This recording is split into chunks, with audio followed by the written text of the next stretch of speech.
Black Star Network is here. Hold no punches. I'm real revolutionary right now. Black power. Support this man, Black Media. He makes sure that our stories are told. Thank you for being the voice of Black America, Roland. Stay black. I love y'all. All momentum we have now, we have to keep this going. The video looks phenomenal. See, there's a difference between Black Star Network and Black-owned media and something like CNN. You can't be Black-owned media and be scared. It's time to be smart. Bring your eyeballs home. You dig?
Hey, folks, today is Thursday, April 6, 2023. Coming up on Roland Martin Unfiltered, streaming live on the Black Star Network. Tennessee Representative Justin Jones has been expelled from the legislature. Republicans are debating the expelling another member, Representative Gloria Johnson. They also will be debating to expel Representative Justin Johnson. We will go live to the Tennessee legislature. We'll also talk with Mark Thompson, who is live in Nashville as well, to talk about what is going on there and how Republicans are absolutely abusing their power. This is one of those moments that should galvanize gun advocates, gun control advocates, but also should be galvanizing people across the country why we should throw out Republicans across this land for what they are trying to do in Tennessee and other states. Also on today's show, we'll talk about what Republicans are doing in Mississippi. The NAACP there is going to be having a town hall tonight, and we'll talk with one of the officials about that town hall. Folks, that and more we'll be discussing. Also on today's show, Chuck D will be joining us as well, talking about the 50th anniversary of hip-hop. Lots of stuff for us to cover, folks. It is time to bring the funk on Roland Martin Unfiltered on the Black Star Network. Let's go. He's got it. Whatever the miss, he's on it. Whatever it is, he's got the scoop, the fact, the find. And when it breaks, he's right on time and it's rolling. Best believe he's knowing. Putting it down from sports to news to politics. With entertainment just for kicks, he's rolling. It's on go, roll, roll, y'all. It's Roland Martin, yeah. Rolling with Roland now. He's funk, he's fresh, he's real, the best, you know he's Roland Martin now.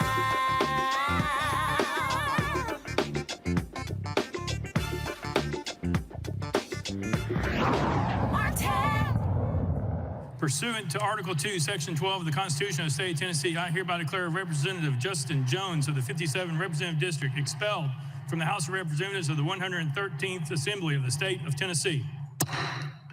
Folks, about an hour ago, that's what took place in Tennessee, where Republicans, with a supermajority, threw out one of three Democratic members who were standing with protesters last week in the wake of 6 people being killed at a Christian private school, including 3 children. Representative Justin Jones, an African-American, was again expelled by the Tennessee legislature. That has not happened, folks, in a very long time. Why was he expelled? For breaking a House rule. No, not any other crass behavior. Not taking bribes, not sexual assault, but that. When Representative Jones spoke on his behalf, he actually talked about the history and how there are members who have done egregious things and they were not expelled. Watch this. Let's talk about expulsion. For years, one of your colleagues who was an admitted child molester sat in this chamber. No expulsion. One member sits in this chamber who was found guilty of domestic violence. No expulsion.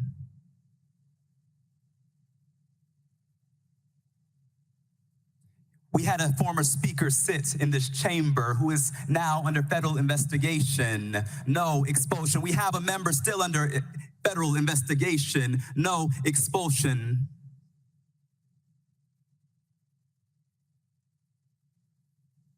We had a member pee in another member's chair in this chamber. No expulsion. In fact, they're in leadership, but in the governor's administration. And so once again, what you're saying to us, since you're trying to put us on trial, I'll say what you're really putting on trial is the state of Tennessee. What you're really showing for the world is holding up a mirror to a state that is going back to some dark, dark roots. A state in which the Ku Klux Klan was founded is now attempting another power grab by silencing the two youngest black representatives and one of the only women, Democratic women in this body. That's what this is about. Let us be real today. Let us be real today. Colleagues, there's another part of this. This extreme measure is a violation twofold, because it also is an attempt to silence and undo the will of over 200,000 Tennesseans whom the three of us represent. Your extreme measure is an attempt to subvert the will of voters who democratically elected us as representatives to speak and to passionately fight for them.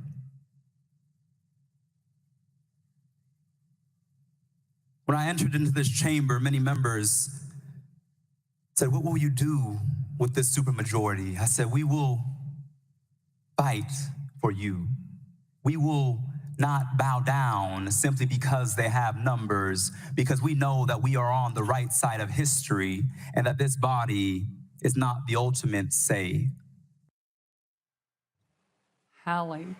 Folks, this is a live look at the Tennessee floor where Representative Gloria Johnson is giving her final comments before Republicans vote on whether to expel her from the legislature. I've spent much of my life dedicated to helping children.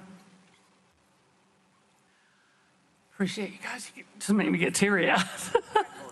And I really want to thank you for standing with me, because I know you care about children.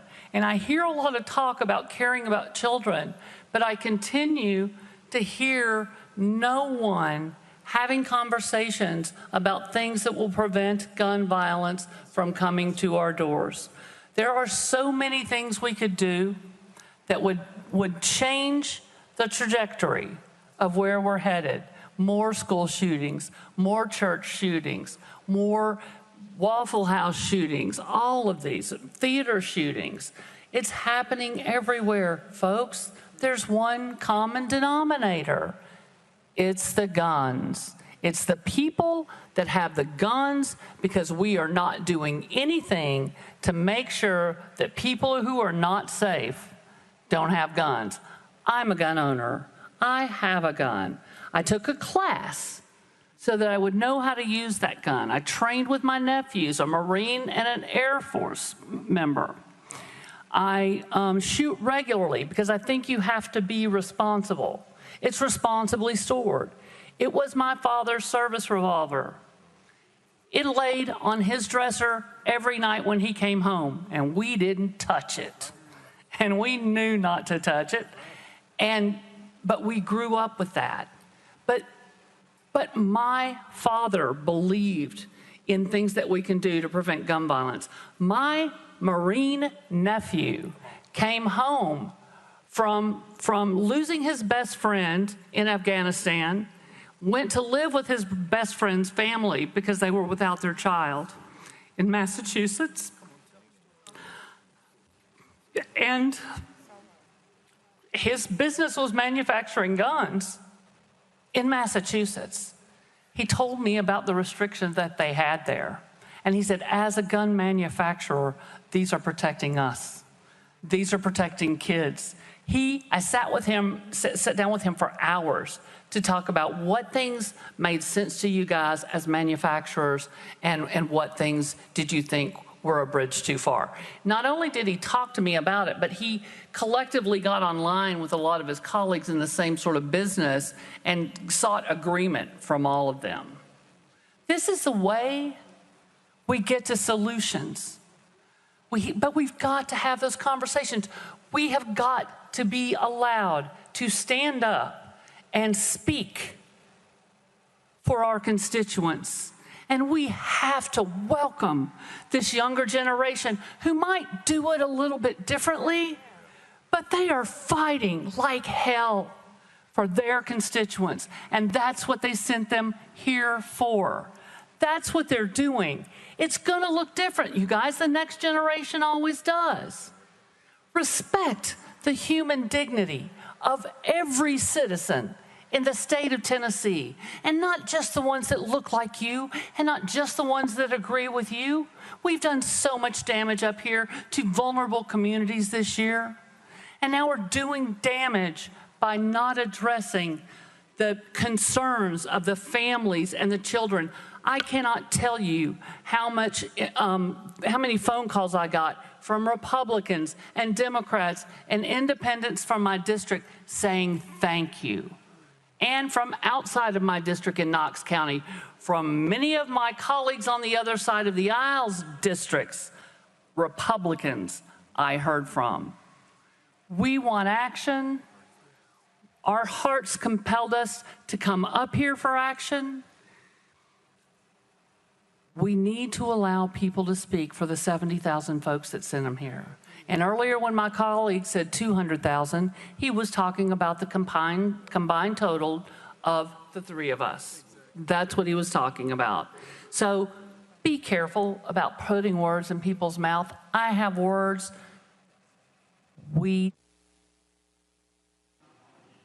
Thank you.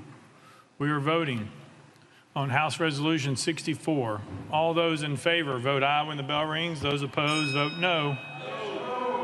Has every member voted? Does any member wish to change their vote?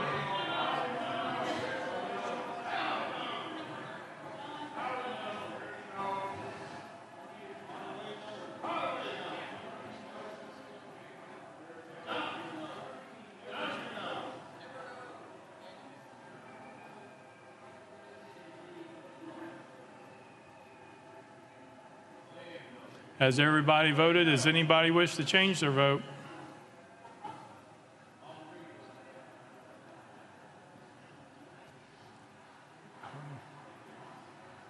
Mr. Clerk, take the vote. Aye 65, 30 nays. House Resolution 64 fails. Wow, so with that, the Tennessee House has chosen not to expel Representative Gloria Johnson. So there were 3 representatives that were resolutions would put forth. Go back to the chamber. Go video there. Again, Representative Justin Jones, 72 votes earlier to expel, 65 votes, 30 against. Representative Gloria Johnson not expelled. Now they're going to move to Representative Justin Johnson, the young brother, to determine whether to expel him. Mark Thompson is in Nashville. He has been there. You can hear, keep the volume up, please. You can hear the protesters. You can hear the protesters outside of the chamber. They're also there. They're also there in the chamber as well. House Resolution 63. Mark Thompson, just give us a sense of what this day has been like. Lots of drama there in Nashville. Mr. Speaker, I request that the clerk Yeah, read the resolution. it has been a very dramatic. Thank you Clerk, for read the resolution. inviting me, Roland. It has been a Resolution dramatic 63, day. by Chairman Farmer, resolution It's been an emotional day. It's been an historic day. And this supermajority Republican legislature, as Bible thumping as it is, does not comprehend the irony of trying 3 people on the eve of Good Friday and then expelling them, or in essence crucifying them. They just don't see that. And this even in the same week when we This very same state recognized the observance of the crucifixion of 3 people in Memphis in 1968, Dr. King and the 2 sanitation workers. This is ridiculous. I've been talking to people here. I used to live here. I grew up in Nashville. In fact, I was a page in this very House of Representatives. My uncle was the chief sergeant at arms. I was talking to some people who still live here. I don't. And they say that the Republican Party and the Speaker of the House and the governor are so retaliatory that even when there were Republicans considering not doing this, they were afraid to not do it. They were afraid to do anything but go forward because of the potential of retaliation.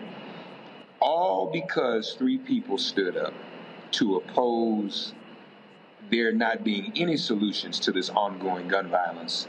And that gun violence most recently visited that private school, that Christian school on Monday, Thursday today is. That gun violence visited that Christian school. I've known Justin for years. When he came to Fisk, he joined the church that I grew up in, the church where a mutual mentor of ours, Dr. James Lawson, taught nonviolence to John Lewis and Diane Nash and Bernard Lafayette and Marion Barry during the Nashville City Movement, Clark Memorial United Methodist Church. So it's Justin's nature to do this and to bring others with him, as he has our brother Justin Pearson from Memphis, and Sister Johnson from right here in Davidson County. This is a very big deal. It's a very big setback, and it lets us know just how much further Tennessee is going backwards. Here's what's interesting, Roland. When I was here in high school, this was a blue state, and there were 2 senators, 2 Democrats. Mark, hold on one second. Representative Justin Pearson is about to speak. He's about to get his opportunity to answer to the resolution that is against him. And so we will go live to Tennessee. Be it further resolved that copies of this resolution be prepared and forwarded to Justin J. Pearson, the legislative body of Shelby County, the Honorable Bill Lee, Governor of the state of Tennessee, and the Honorable Trey Hargett, Secretary of State. Representative Pearson, you're recognized in the well.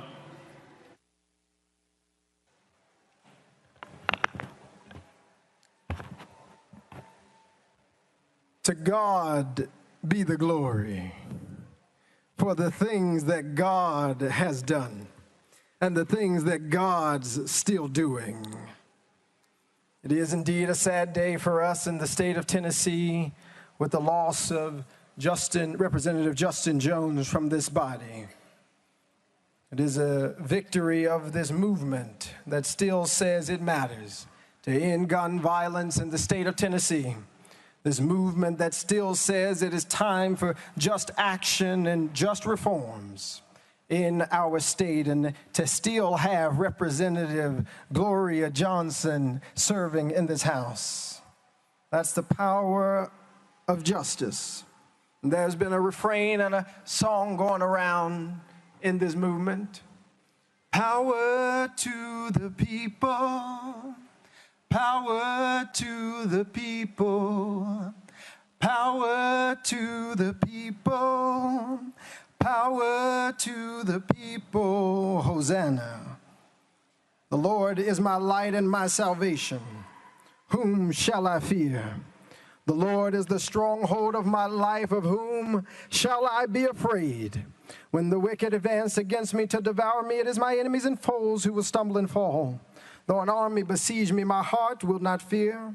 Though war break out against me, even then will I be confident. One thing I ask of the Lord, this only that I seek after, that I may dwell in the house of the Lord all the days of my life, to gaze upon the beauty of the Lord and to seek God in God's temple. For in the day of trouble, God will keep me safe in God's dwelling. God will hide me in the shelter of God's sacred tent and set me high upon a rock. Then my head will be exalted. Above the enemies who surround me at his sacred tent I'll sacrifice. With shouts of joy and thanksgiving I'll sing and make music to the Lord. Hear my voice when I call, Lord. Be merciful to me and answer me. My heart says of you, seek God's face. Your face, Lord, I will seek. Do not hide your face from me. Do not turn your servant away in anger. You have been my helper. Do not reject me or forsake me, God, my Savior. Though my father or mother or siblings or colleagues might forsake me, the Lord will receive me. Teach me your way, Lord. Lead me in a straight path because of my oppressors.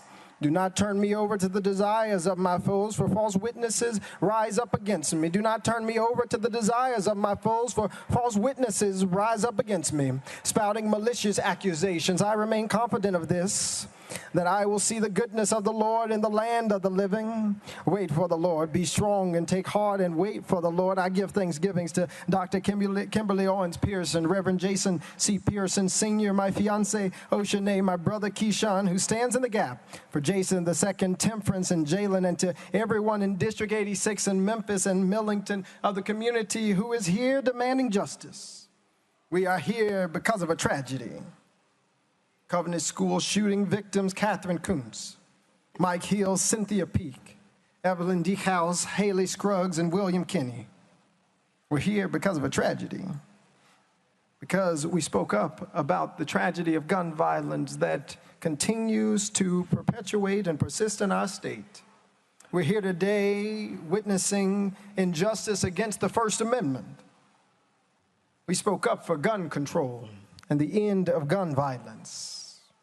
We're here today. We're being sought to be expelled from the people's house, for speaking up about the need for gun control, because we broke some house rules.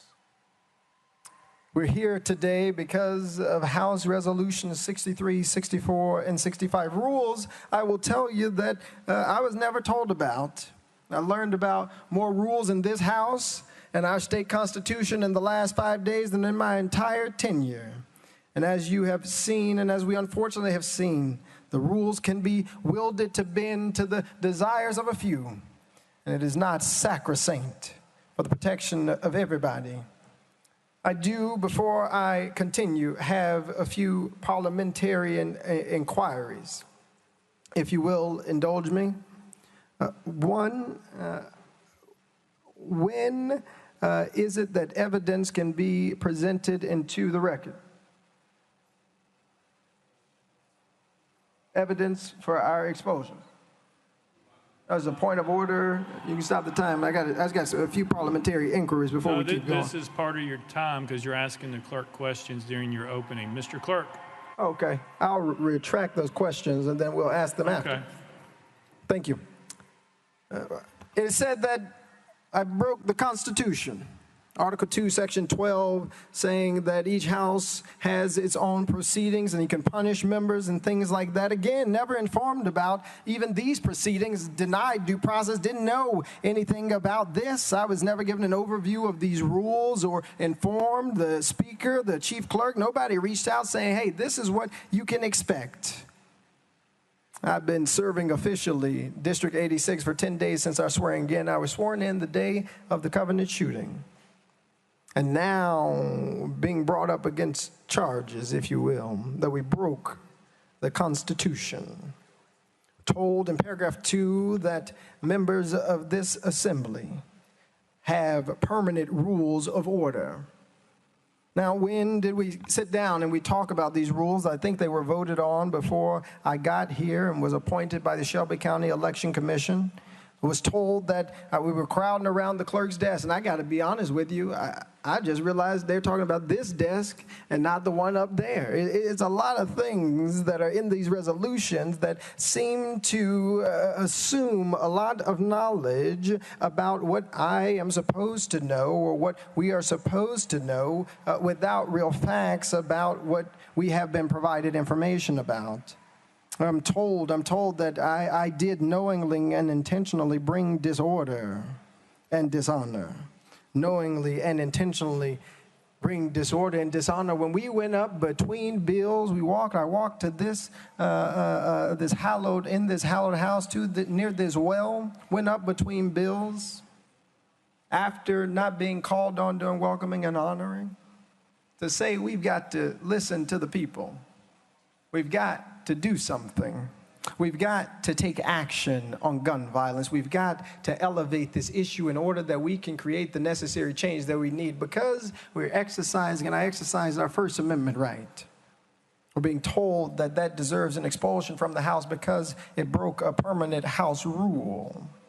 And still, when we learn that a member of this body broke a permanent House rule in order for a video to be shown, there was no discussion even about what potential retributions might exist.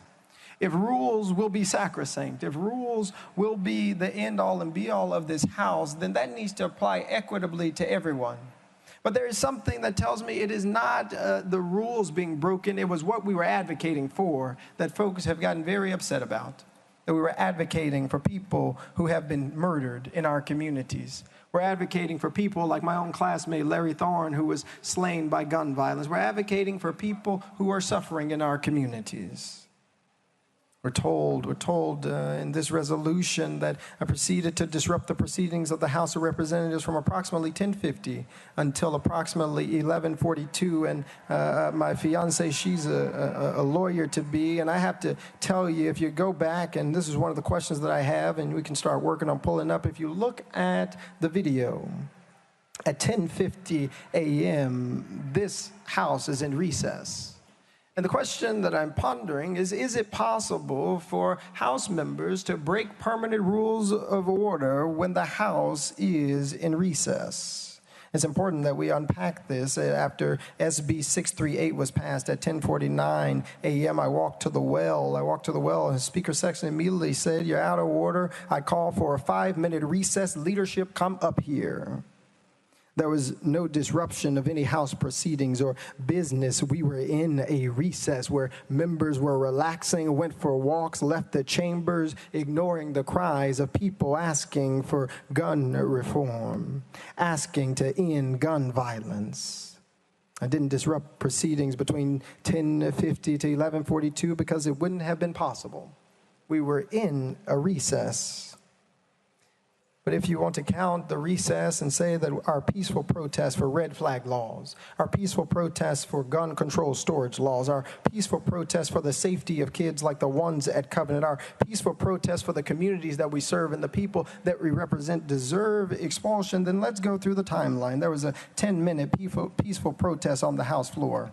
And it was at exactly 11:04 where we walked back to that room with Leader Camper. Again, in the resolution, it says that we refuse to leave the well. In fact, all of the quote-unquote protest, except for maybe the first second or two, was called during a recess. And we still finished the business for the day.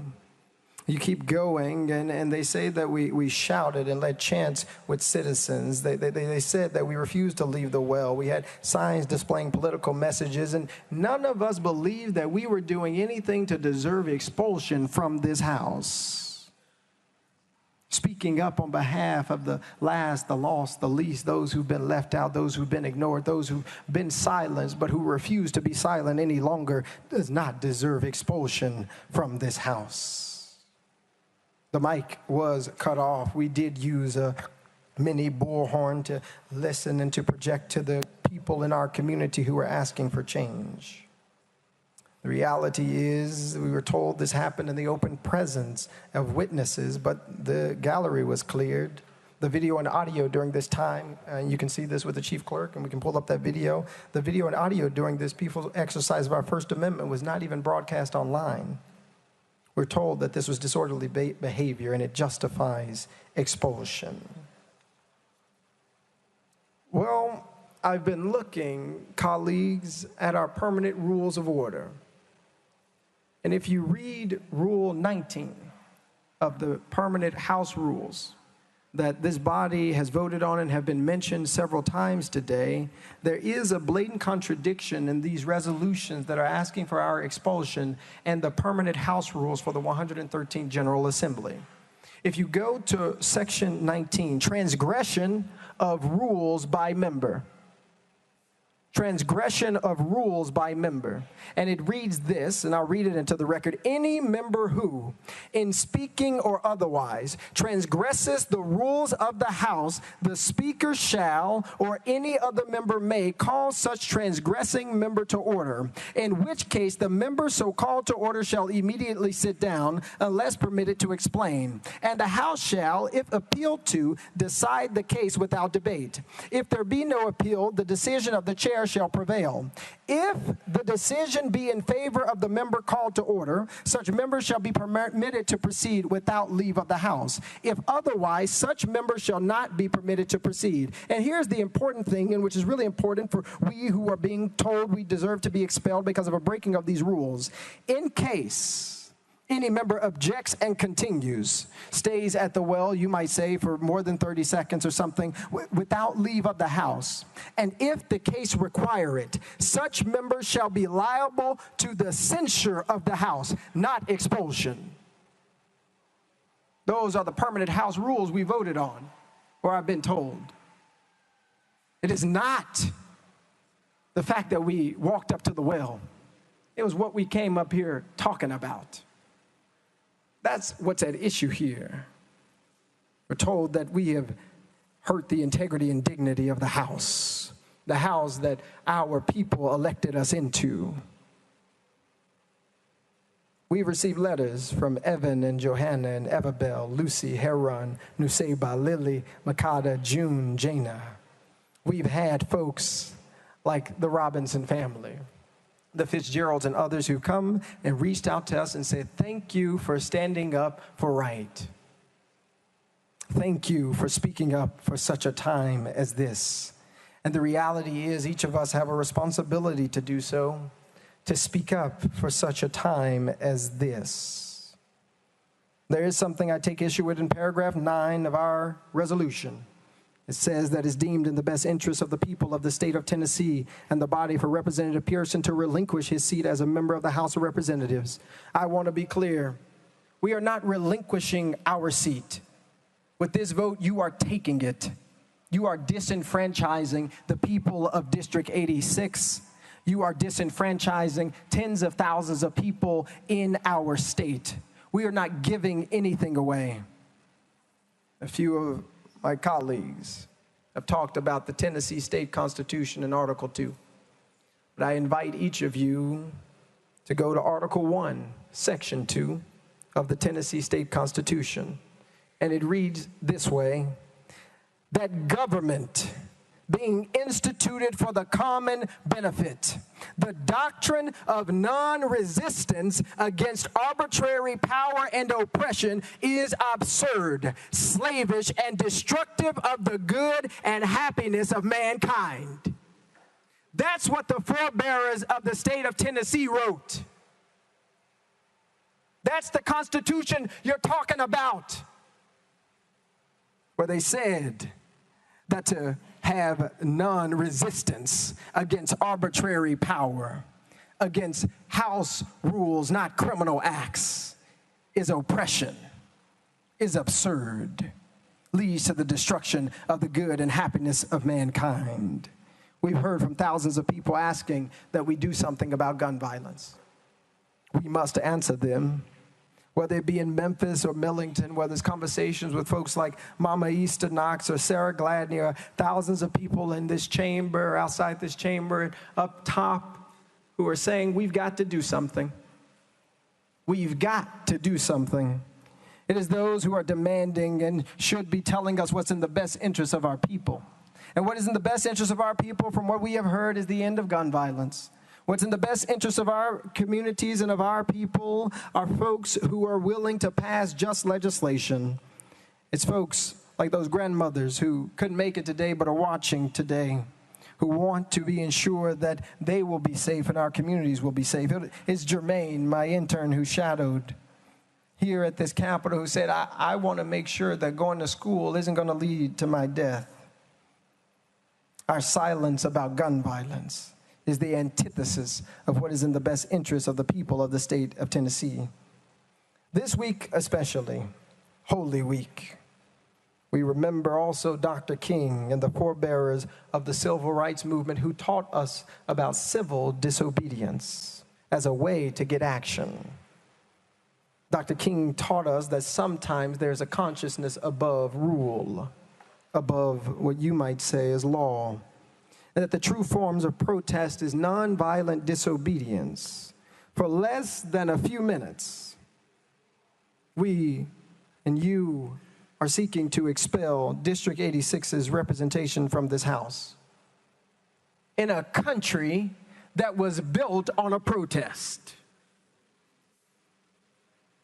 In a country that was built on a protest. You who celebrate July 4th, 1776, pop fireworks and eat hot dogs.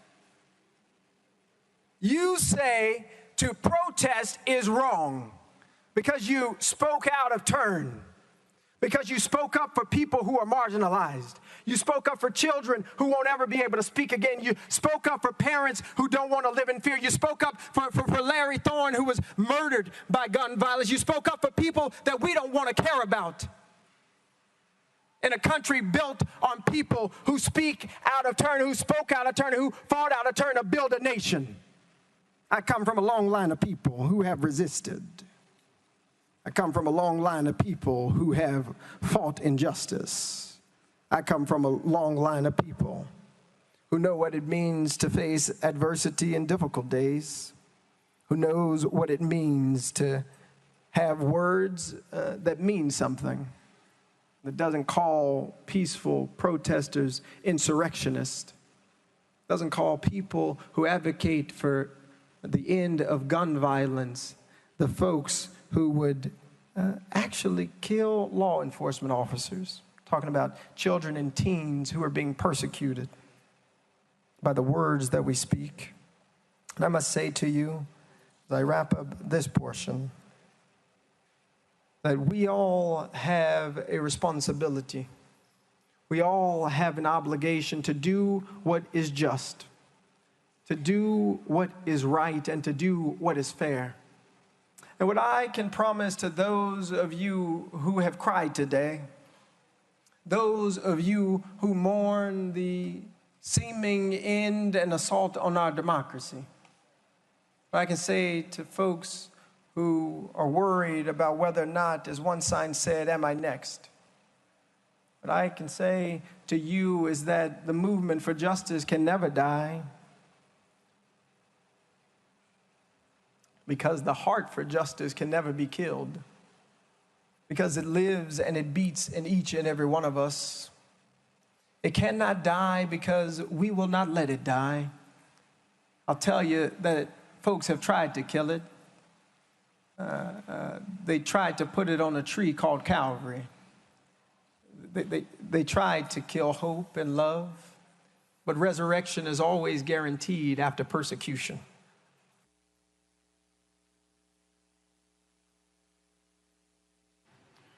Representative Farmer, you're recognized. Yeah, thank you, Mr. Speaker. Representative Pearson. Representative Pearson, right here. Do you know why you're standing in the well today? Representative Pearson. Yes, hold on one second.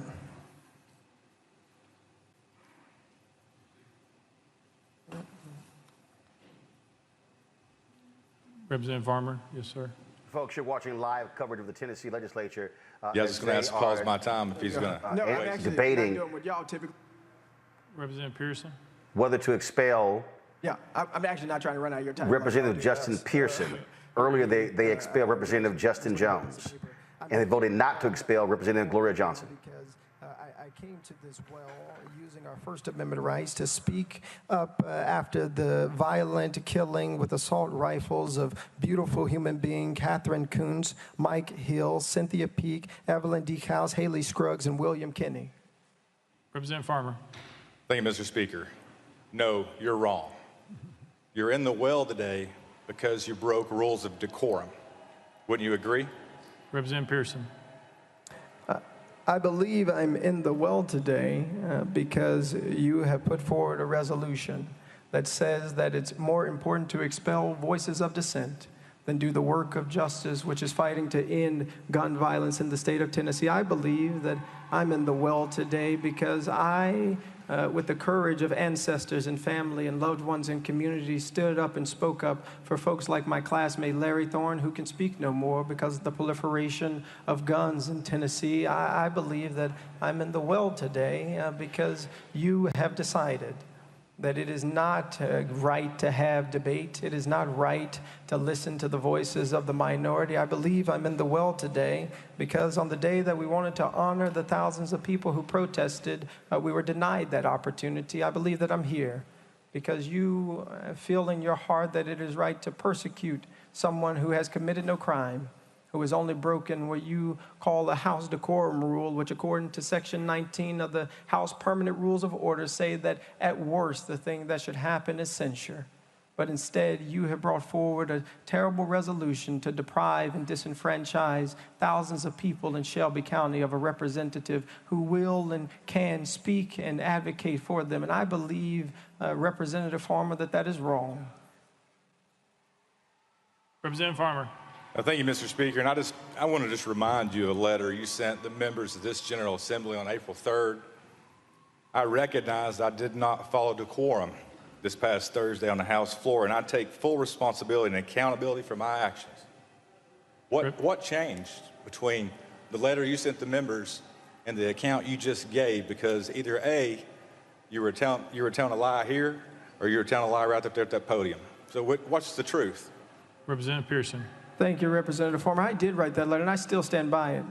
We broke, I later learned, rules of House decorum by coming up to the floor, and I do take full accountability and responsibility for my actions because I don't want the names of Catherine Kuntz and Mike Hill and Cynthia Peake and Evelyn Dehouse and Haley Scruggs and William Kinney and folks like Larry Thorne to go into an ether of silence. You're right that coming up to the House floor without the speaker saying something broke a rule of House decorum, but it did not break a rule that deserves the expulsion of members of this body. We committed no crime. We did nothing but came to this floor to say we need to listen to the constituents who are asking for us to end gun violence. We need to listen to the constituents who are asking for us as they chanted to do something. And that is not a crime. In fact, that is our responsibility, our obligation, and I would even say it's our calling. Representative Farmer. Thank you, Mr. Speaker. And as you said earlier, you've admitted that you've engaged in disorderly and disruptive conduct, correct? Representative Pearson. That's not correct. I believe the rule of House decorum that we broke was walking up to the well without the speaker's permission. But I think, and I'm going to ask that we do get the video of what happened on the House floor that day, because I believe you will see, as we saw in the video earlier, that most of the things that are in this resolution, which really make it challenging, I think most of the things that are in this resolution happened during recess. And what I'm being told now, or what it seems to be happening, is that you cannot be held to account to the permanent House rules of order during recess, or another member of this body would have had a resolution against them, or will be having one pretty soon. And so I think there are a lot of contradictions and questions that are coming up, Representative Farmer. Representative Farmer. Thank you, Mr. Speaker. Representative Chisholm. Thank you, Mr. Speaker. Representative Pearson, what day were you officially sworn in?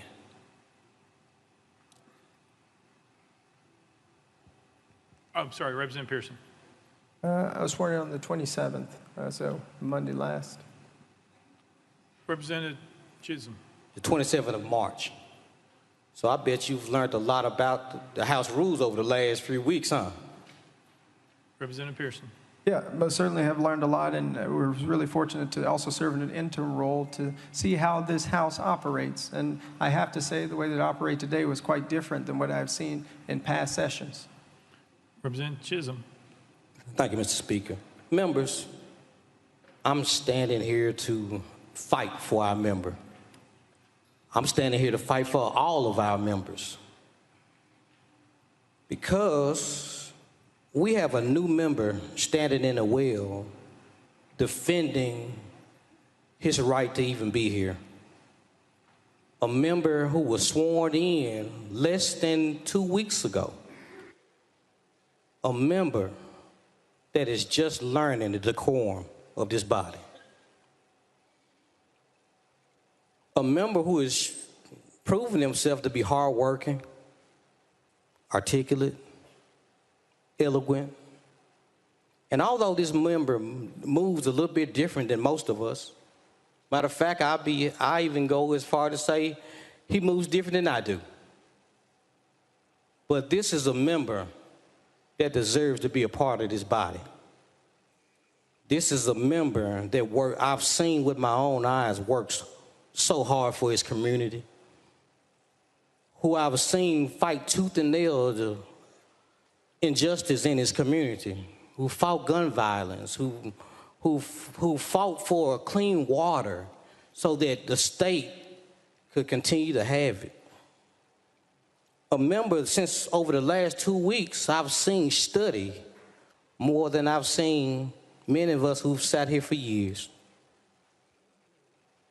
So members, many of you all know that it's rare for me to get up into this chamber and speak, but I have to speak to the humanity of everyone in the room. Forgiveness. We're all taught to be forgiving. Well, let's take the opportunity to forgive a new member who maybe, yes, he broke a rule of decorum. A member that I believe in a short period of time will be an asset to this body. Who I see as an asset to this body even now.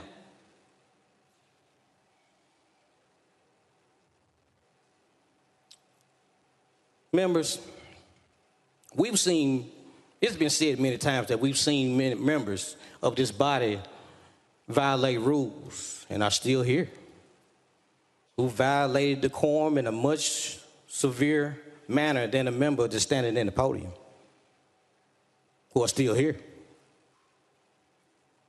And members, let's remember that as we talk about forgiveness and as we talk about the member in question right now, let's remember who's watching us right now. Let's remember who's in the hallway. And let's not forget about those children that lost their lives.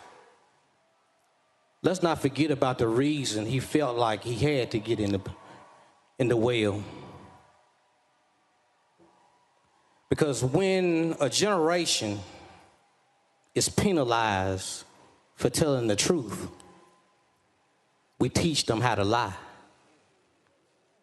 So, members, let's be careful what we're teaching, not only the people who are here at the state capitol right now, not only the people of Tennessee, but remember, please remember, there are people all over the world who are trying to find examples of Tennessee that they can copy and use for themselves.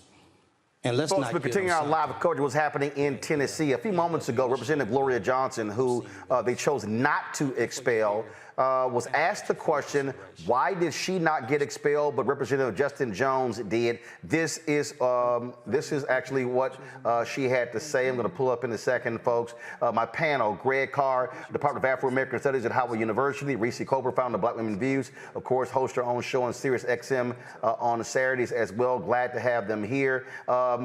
Reese, listen to what Gloria had to say. Yes, and we're going to fight hard to.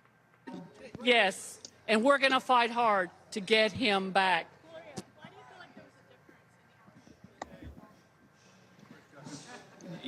I will answer your question. It might have to do with the color of our skin. Reese, Representative Johnson says, what's the difference between her and Justin Jones? She's white, he's black.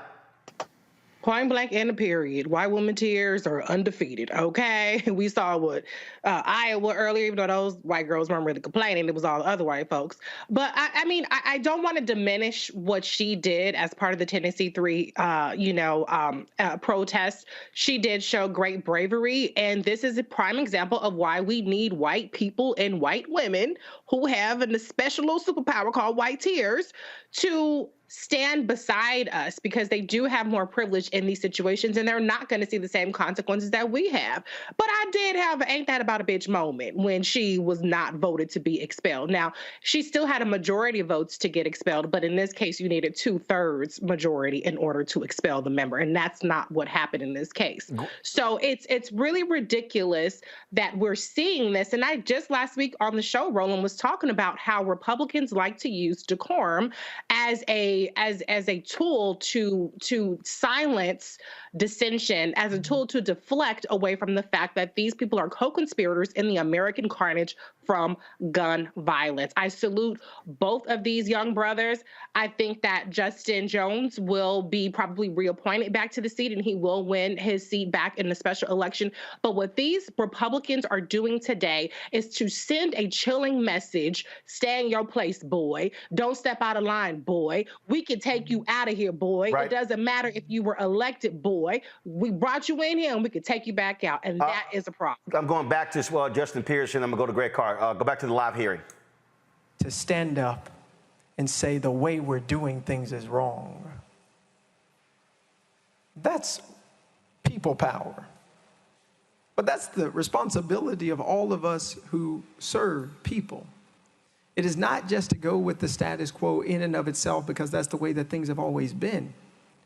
It's actually to push for things to be better, to push for the voice of the minority. And I mean that in a couple of ways, not only politically, but today, 2 African-American members, 1 woman, 1 of 2 Democratic members had resolutions for expulsion. It's an opportunity and a necessity that this body become more democratic in order that all voices all the time are heard. So that folks don't have to stand up person after person after person saying, the way we're treating this person's bill is different than this person's. And the only difference that's obvious is the fact that one is black and one is white. One is a Democrat and one is a Republican. Those ways of operating that entrench the status quo only lead to further division. And to persecute people who are advocating to stop the proliferation of gun violence in our communities. That's wrong. That's wrong. And so while I know I do take responsibility for coming to the well while the speaker said out of order, I also take responsibility for the people in our district and in our communities who are asking for us to do something, who are tired of going to funerals of their brothers and their sisters and their grandmothers and their cousins. Are we not responsible to them too?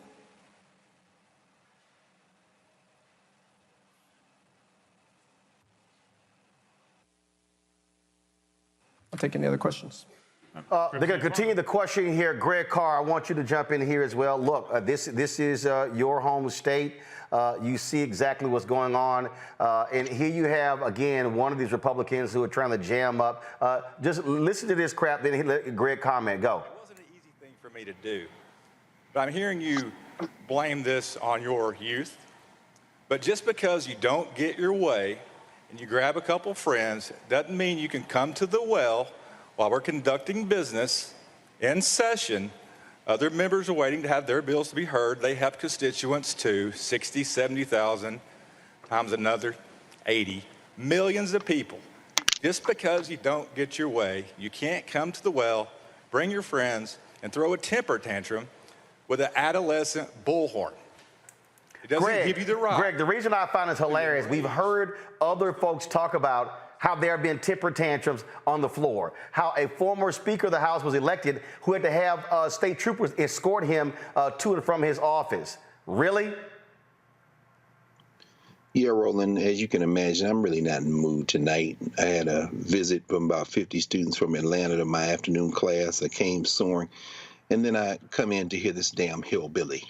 This punk-ass Andrew Farmer from East Tennessee, a graduate of the August East Tennessee State University, not and got his JD from the Thomas Cooley Law School in Lansing, Michigan, not worth the paper it's printed on. This hillbilly with his hair slicked back and some glasses he borrowed from CVS or wherever. This hillbilly talking about decorum. This hillbilly pointing with his fake Burberry tire and his punk-ass shirt on and looking a little bit punkish. You see, these are not people to talk to. They must be overrun. You understand? Look at this hillbilly. Looking at that young brother. Looking at Brother Pearson, not even 30 years old, 27 years old, out of Memphis.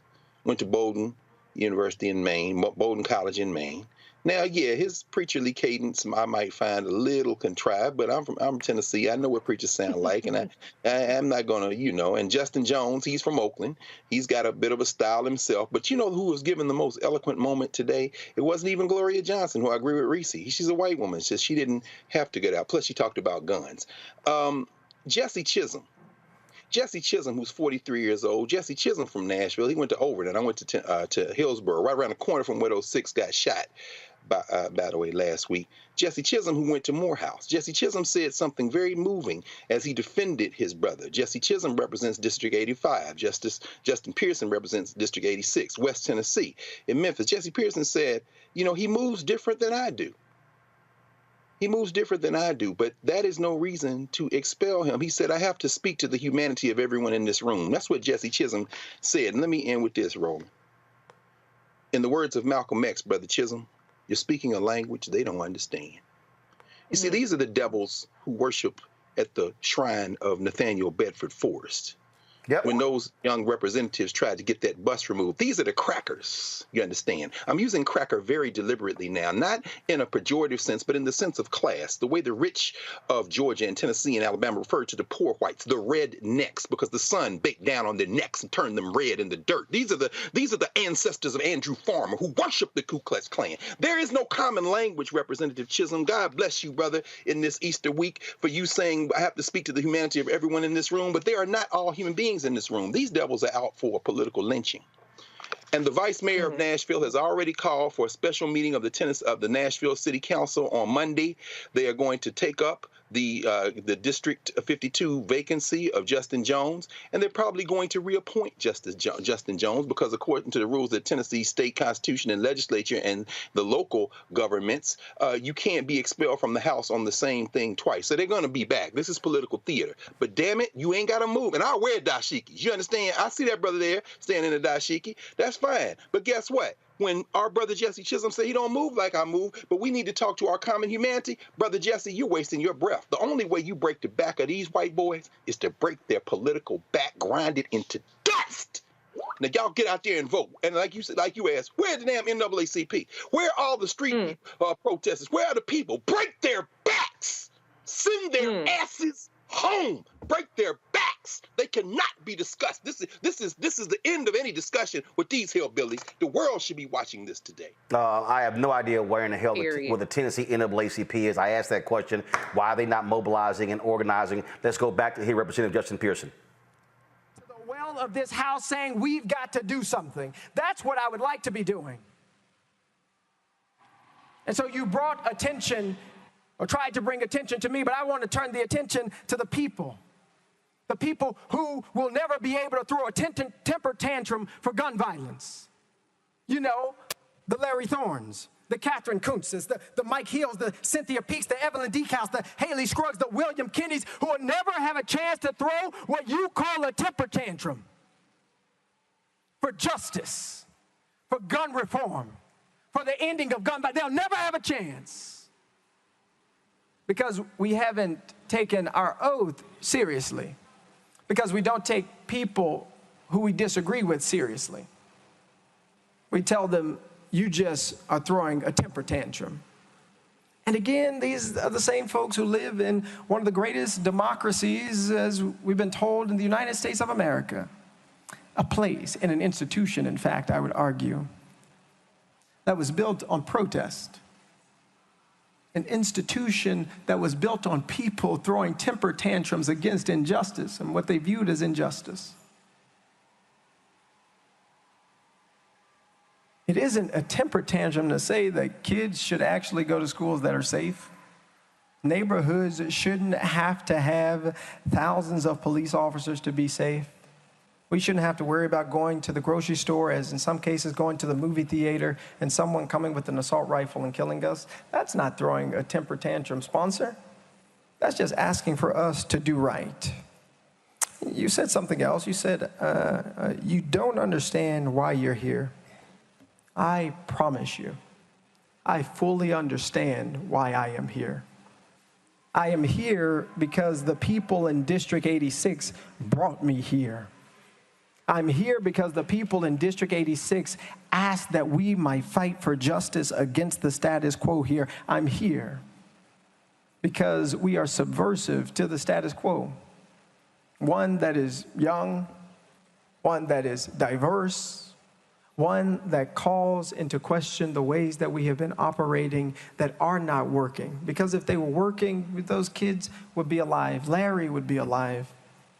People in our communities and in our families, TJ would be alive. If the system was working the way it was supposed to, because my cousin would be alive. But that's not what's happening. And look, I wrote y'all a letter. I hand-delivered a letter to everybody. And I said, look, I take full accountability and responsibility for my actions on the House floor and that it broke decorum. I told y'all that. And I also told you that there was in no world or way that I thought that would lead to us being expelled from this house that we got elected into by our constituency. Who would have ever thought that? That for 30 seconds or less before the speaker called a recess could lead to our expulsion from the State House. That is anti-democratic. That is not right. That is not just. So yes, I still take full responsibility for my actions. I know exactly why I am here serving. I know exactly why I'm fighting for our community, why I'm fighting to continue to be in this institution to help create change. I know exactly why I'm doing that. And I know exactly why this resolution was brought forward. And I don't think it has a lot to do with the 30 seconds before the recess. I think it has to do with the issue that we were talking about. You said something else, that we are just criticizing folks and setting, instead of just setting back and criticizing folks, put forward some legislation. Well, some good legislation has been put forward, y'all. I hear representatives on our side have legislation that can lead to protecting our communities, including red flag laws and gun storage as well. And I ask that you might work to actually pass that legislation, because we are going to continue to fight for just legislation. We're going to continue to fight to ensure that more lives are not lost to the epidemic of gun violence in our communities. And so, yes, if I'm expelled from this house, I will not have the opportunity to fight for that legislation as a member, but you can believe that I will continue to fight for our communities and to fight for just legislation in the state of Tennessee. With that, if anyone has any more questions or comments. Representative Beck.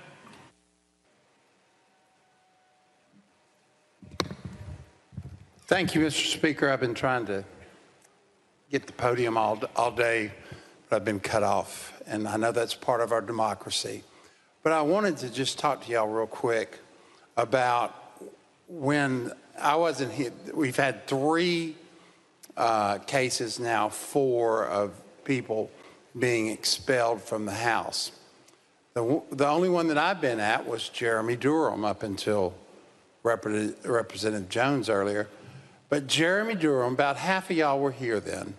I kept hearing that Jeremy Durham did not have his due process. Do you remember that, the ones who were here? Due process, due process. So let's talk about due process just a minute. Due process is under the Constitution, where if we take your life, liberty, or property, there's a process that the government has to go through. And obviously, we're not sentencing him to death. Obviously, we're not taking his liberty by sending him to jail. But we are taking his property. His job is his property. His elected position in this House is his property. And because of that, and we are a government entity, Now, folks, we're going to continue to monitor this. When you heard them say, you just heard the speaker here reference Representative Jeremy Durham. Jeremy Durham was a member of the legislature there in Tennessee who was accused of sexual misconduct. Okay, guys, sexual misconduct. So let's just be real clear what we're talking about here. Again, what you're dealing with. In fact, this is a story here. Durham was a Republican. He was expelled from the legislature in 2016, months after an investigation by the Nashville, Tennessee, revealed inappropriate text messages to several women. A subsequent investigation by the Tennessee Attorney General's office detailed allegations by 22 women that Durham made lewd comments, gave inappropriate hugs, and had sex with a 20-year-old college student political worker at his legislative office and home. The Tennessee Bureau of Ethics and Campaign Finance launched its own investigation, ultimately levying the harshest fine campaign finance officials have issued against an elected official. The investigation found Durham violated campaign finance laws hundreds of times, spending thousands of donor money on goods and services not related to his campaign. And you had Republicans, Reese, today stand up and say this man who they expelled didn't have due process, and they are literally they've already kicked out one brother. They're likely going to kick out a second brother for breaking a rule.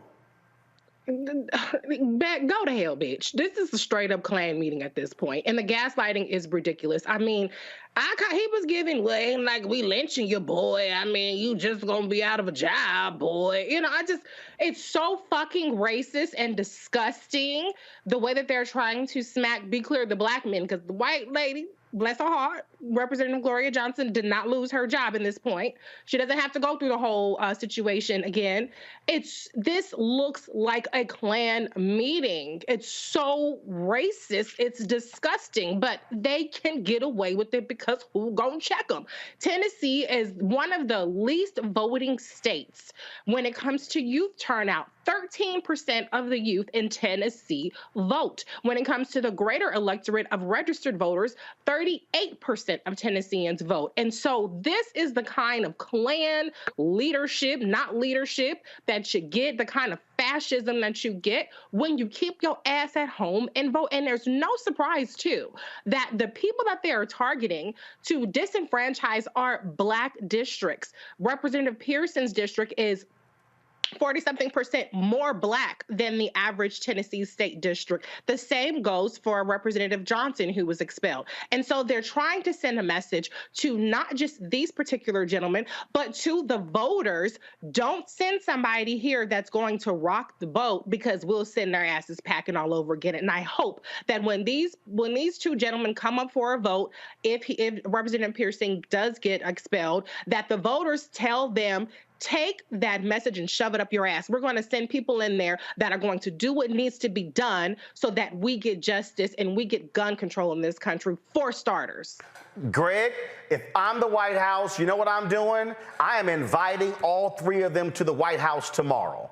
I am standing there and I am calling out these Republicans. I am putting them on blast. I'm saying we stand with them on gun control. And if I'm President Joe Biden and Vice President Kamala Harris, I'm also saying we will come to your districts and campaign for you. This is a moment that you use to mobilize young voters, mobilize the thousands. Listen, as these people are talking, if y'all are listening, when we run the coverage, when you hear, they are literally there outside the chamber watching this, yelling and screaming. This is an opportunity for Democrats to use this in the state of Tennessee to mobilize and organize. And guess what? Yeah. You might be able to break the supermajority there in Tennessee. But if they do not take advantage of the moment, Greg, then you lose it. Absolutely, bro. I don't know. Let me tell you, my position on this is very well known. The United States of America is a criminal enterprise. It is going to implode. The only question is when. Will it be 100 years from now, 50 years from now? And I say that as a preface, not because anybody doesn't already know that, but I'm saying that because what you said is also true, Roland. I don't walk away from the table simply because I know enough history to understand what happens to a place like this. I don't walk away from the table. This would absolutely be the time. But here's the problem. You know, Joe Biden believes in something that doesn't exist. He believes in something called the American people, the soul of the American people. And that's why his wife could make such a faux pas as to try to invite some white girls from Iowa to come to the White House along with LSU. They don't understand where they are. Now, can we make them understand? Absolutely. And this is getting right to the point that you're raising, Roland. We're not caping for any political party. What we're caping for is people.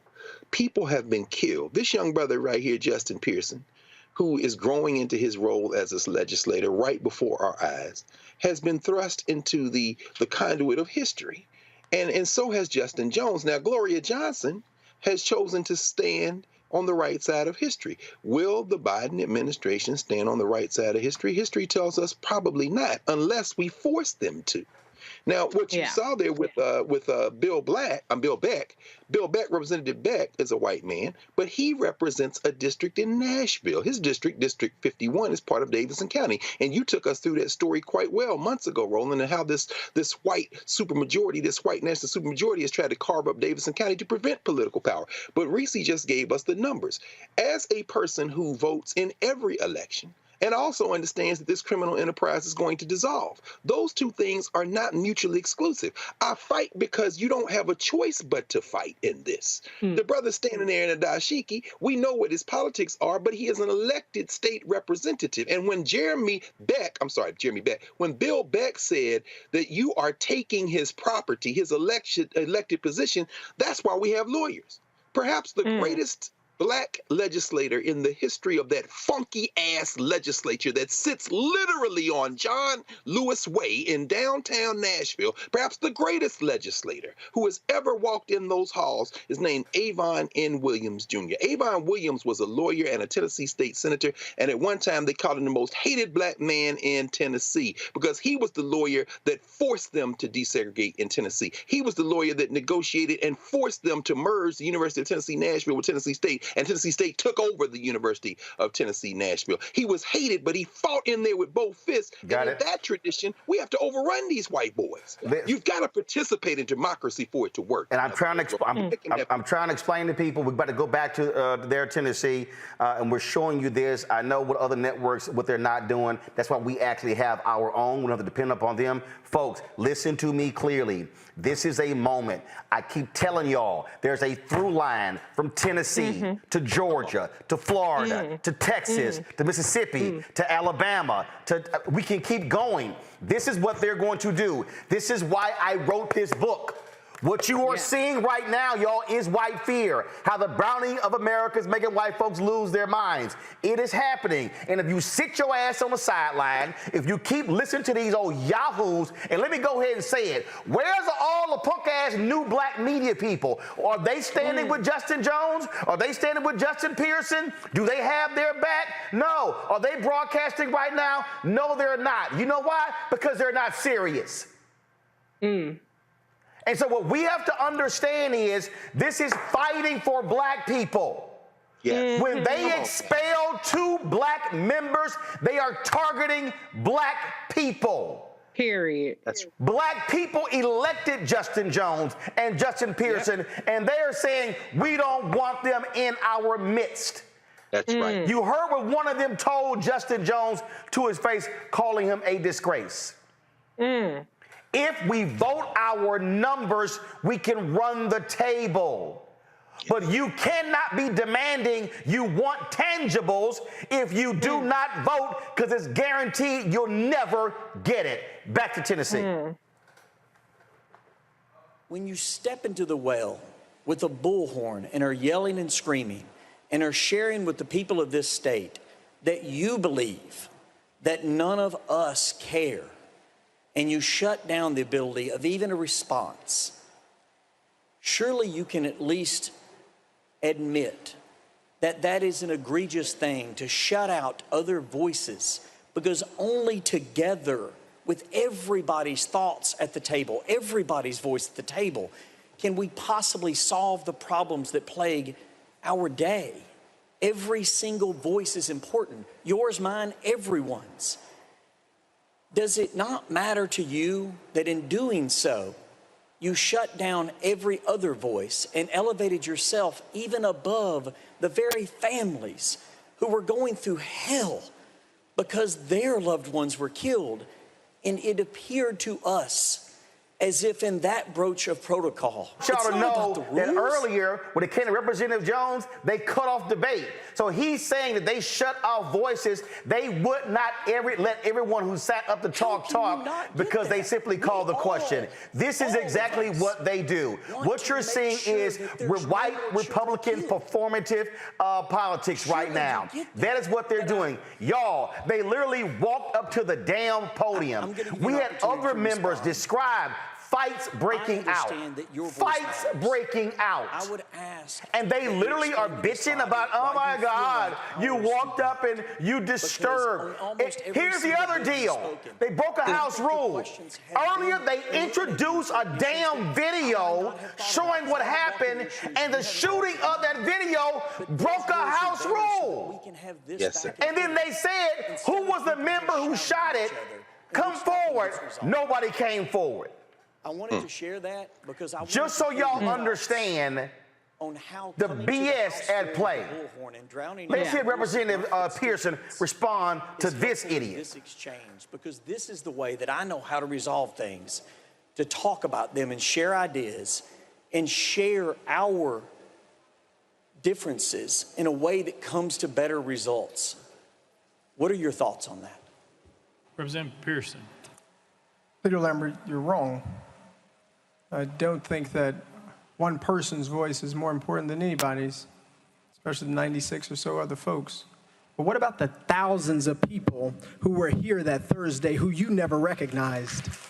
What about the thousands of people here who your colleagues never made eye contact with or smirked at and gave a thumbs up or laughed at? What about the thousands of people who came here saying, we need to end gun violence and we need you to do something, and they were called insurrectionists by the Speaker of this House? What about the thousands of people who marched the streets of Nashville and came up to this Capitol asking that we do something, but instead of getting just legislation that might protect our schools, we're saying put more guns in schools? I have to tell you, Leader Lambert, I'm shocked that you would say that you care so much about debate in this moment.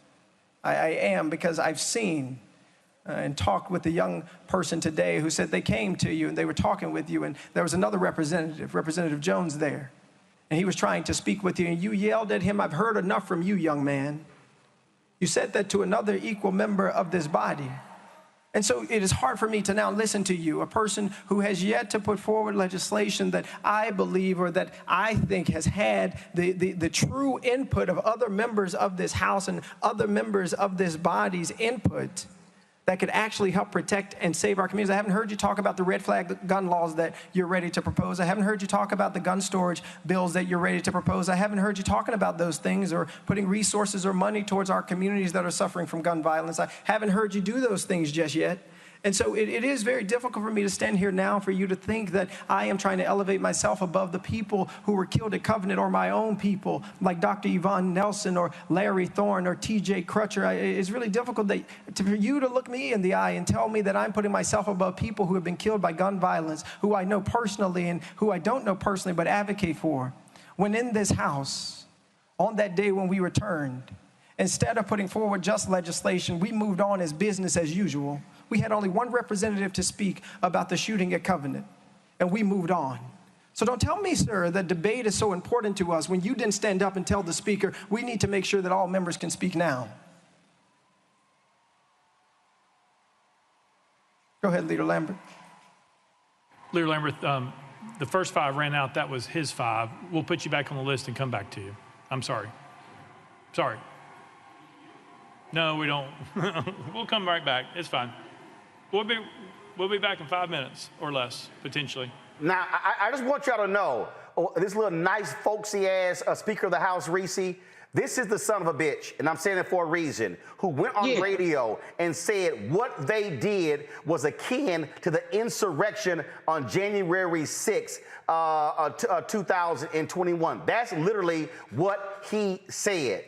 And so he's standing there acting as if he is this partial observer, and when in fact that is not the case. He couldn't even admit to a local TV station when he accused them of inciting violence. They asked, what evidence do you have? He literally had none. We ain't falling for this all shucks, folksy bullshit that these motherfuckers is trying to pull. Come on, we know what y'all are doing. And now you're trying to act like, oh, well, them's the rules and da-da-da-da-da and try to go by the book. When, you know, any other time, you would have let him go on ahead and keep digging himself into a doggone grave. But I just want to address your earlier point about the White House leadership on this. President Biden did put out a tweet. I haven't seen anything from VP yet, but you are absolutely right. This is the time where they need to be showing real leadership on this. This is the time where they need to be sounding the alarm. It should not only happen when dead kids are on the news. This is literally fascism happening in front of our eyes. You don't have to wait until you can charter a gas up Air Force One or Air Force Two and get down there.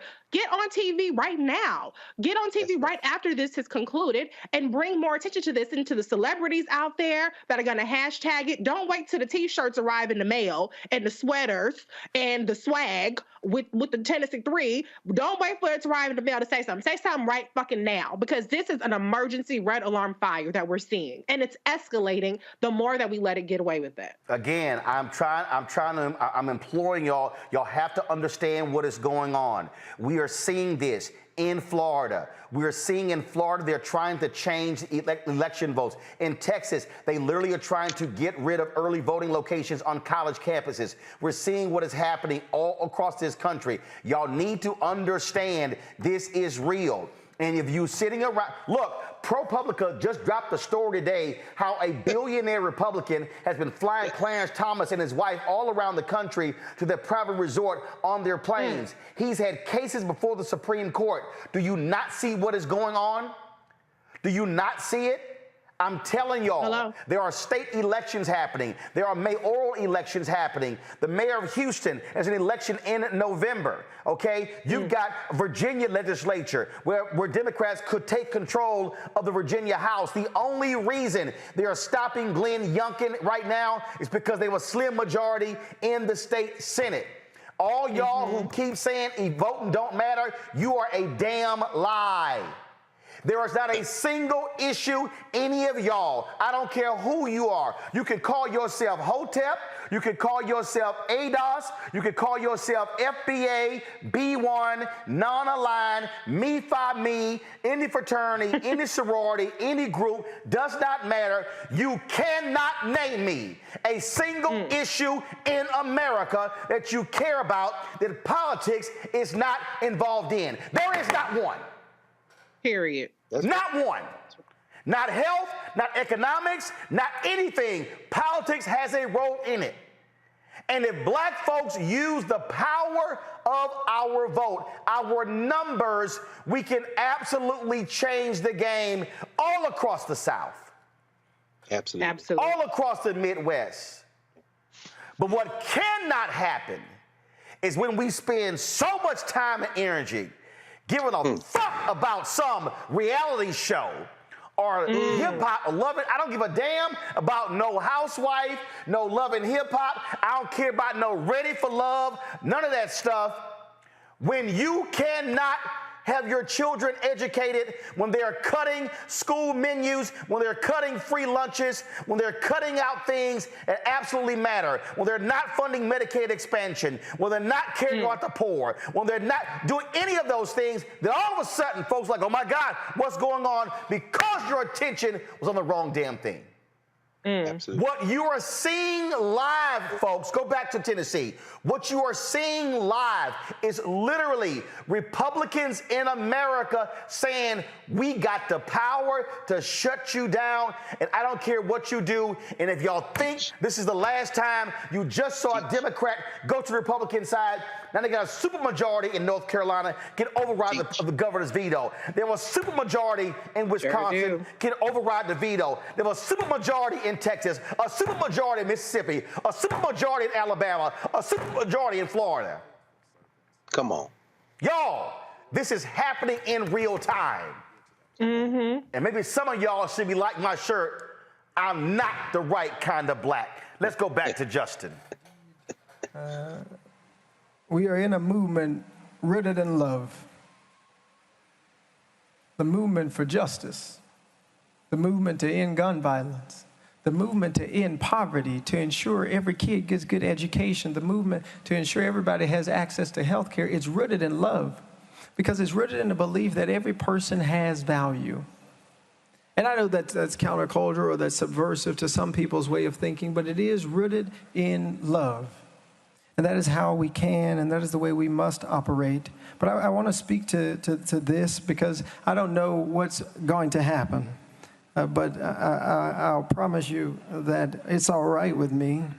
What I will say is that those silences that my colleague is talking about, it's an institutional problem. And I see a lot of chairmen here talking and a lot of other leaders here of the party that's in positions of power right now. And I'm really speaking to the chair folk. Y'all have a responsibility to make sure your committees still are democratic. I've watched the committee hearings, and oftentimes, you get folks calling the question before any other colleague gets to ask any question, even when they have valid points. You get folks, I came up here last year fighting for this environmental justice legislation. We had 6 people who were supposed to speak on the committee, and it turned into miraculously just 2. Upholding the ideal that all of us want for democracy, the idea that folks died for and that they fought for and that they cried for and that they gave their lives for. Folk like my granddaddy who fought in World War II in Vietnam. Folk who have given and sacrificed for this country. The responsibility to hold together this democracy does not just fall on the hands of the people who are being persecuted. It's actually the people who are in positions of power. Because when you don't, you abuse the power. And this resolution sponsored, this is, in my eyes and many folks' eyes, an abuse of power. But I would say to you, no matter what happens, I'm all right. But I want y'all to know who remain. That each of you have an obligation to stop turning the people's house into your own club. That the folks who sit in committees with you, who got elected just like you, who swore the same oath that you swore, they deserve a voice in these committee rooms, and we deserve a voice on this House floor. The erosion of democracy in the state legislature is what got us here. It wasn't walking up to the well. It was being disruptive to a status quo that silences the minority. And it is wrong. And the people in this state and the people across the country and the world, whoever's watching, are wanting to see a change. Just because you have power doesn't give you the right to abuse it.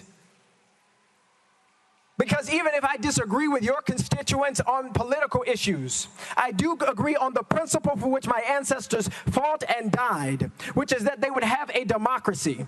A democracy, as one said, that is governed by the people and for the people, not one that's governed by ideas and principalities and beliefs and ideological divides that try and silence folk. It's horrible that someone who got elected just like you can't even get a good morning from you. Somebody who got elected just like you can't speak in committee sitting next to you.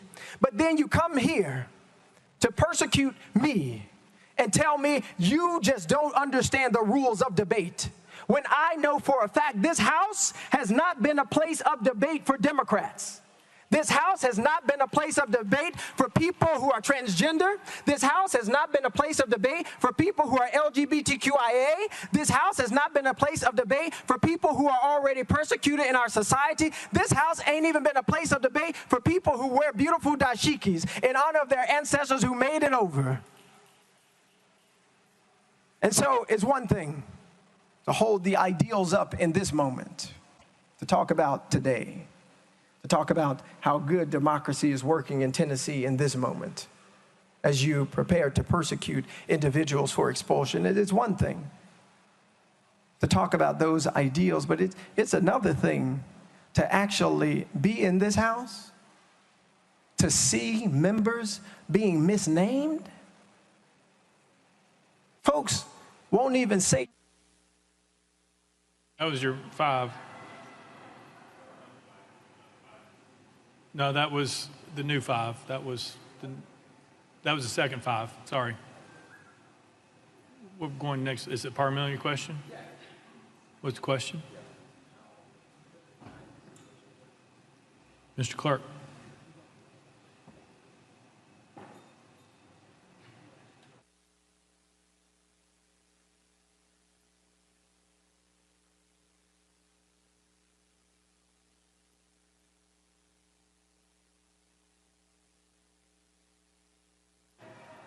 Got it. All right. Representative Hawk.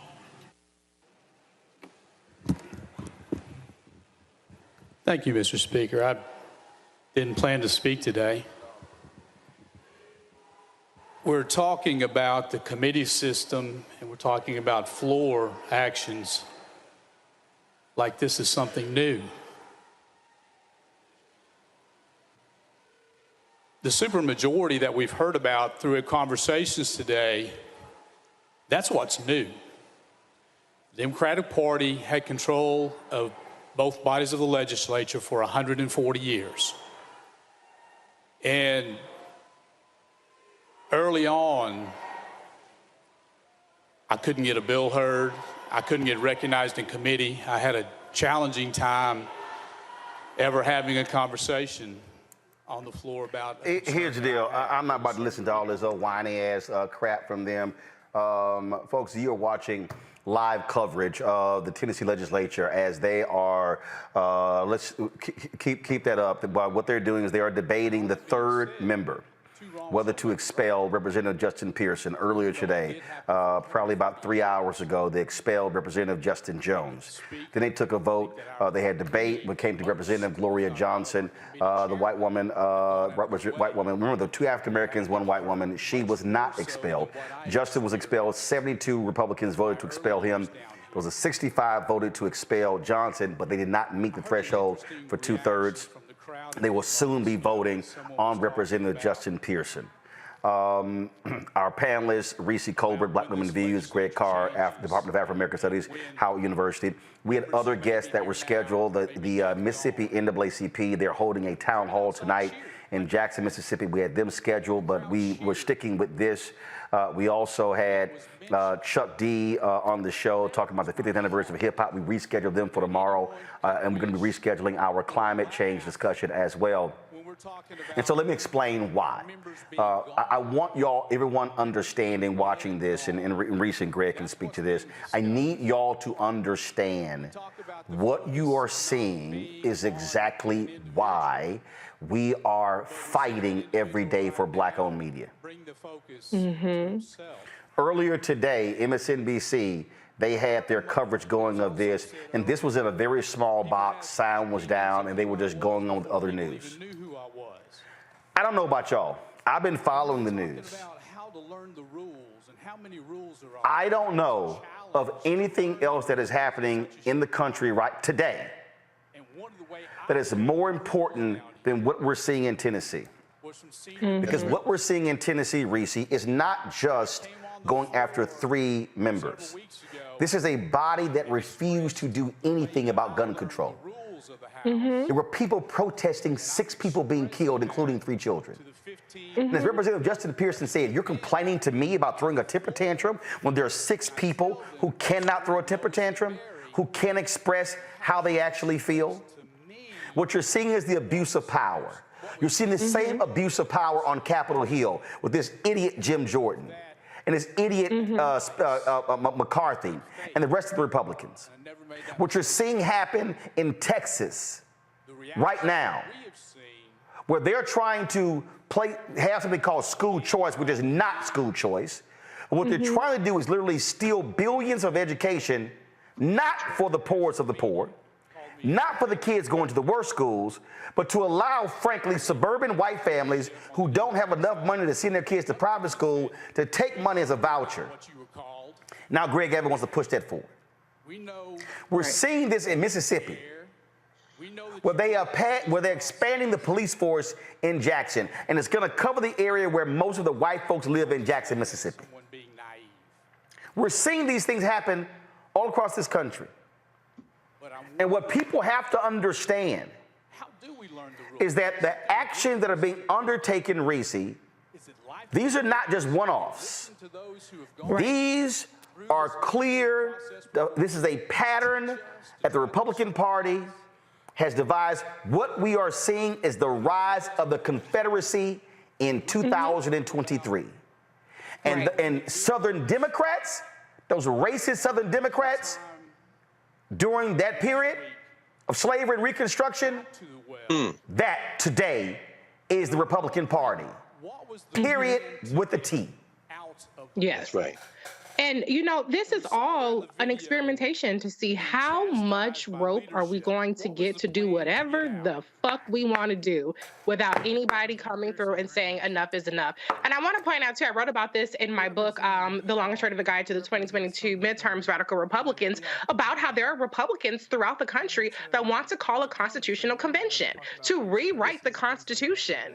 And they are just a couple of states away from that. And so if they can continue to cheat and disenfranchise and gerrymander their way into super majorities or even majorities across these different states, we could all be fucked in a whole different way. Because if they get to rewrite the Constitution, don't think they won't put our black asses back in slavery. They will not hesitate. We also talk about what's happening in terms of citizenship. In Idaho, they're trying to pass basically restricting interstate travel if you're a woman who wants to get an abortion. And so once you can restrict travel, once you can disenfranchise people, once you can get people to where their votes are null and void, you can have your way with the citizens or second class or non-real citizens of those states. And so we're going to enter a point to where the best case scenario is if you're in a state that isn't run by fascist white nationalists, you could breathe a little bit, but you're going to have to walk around with your papers, because if you cross over to the other side, you're going to be up shit creek. And so that is why this is so important. This is why Republicans cannot continue to run completely unchecked in these Republican states with these trifectas, because what they have the power to do, if they continue to gain more power, will eventually catch up to us all. So there's some people, let's go back to Tennessee, then I'm going to come back. Go.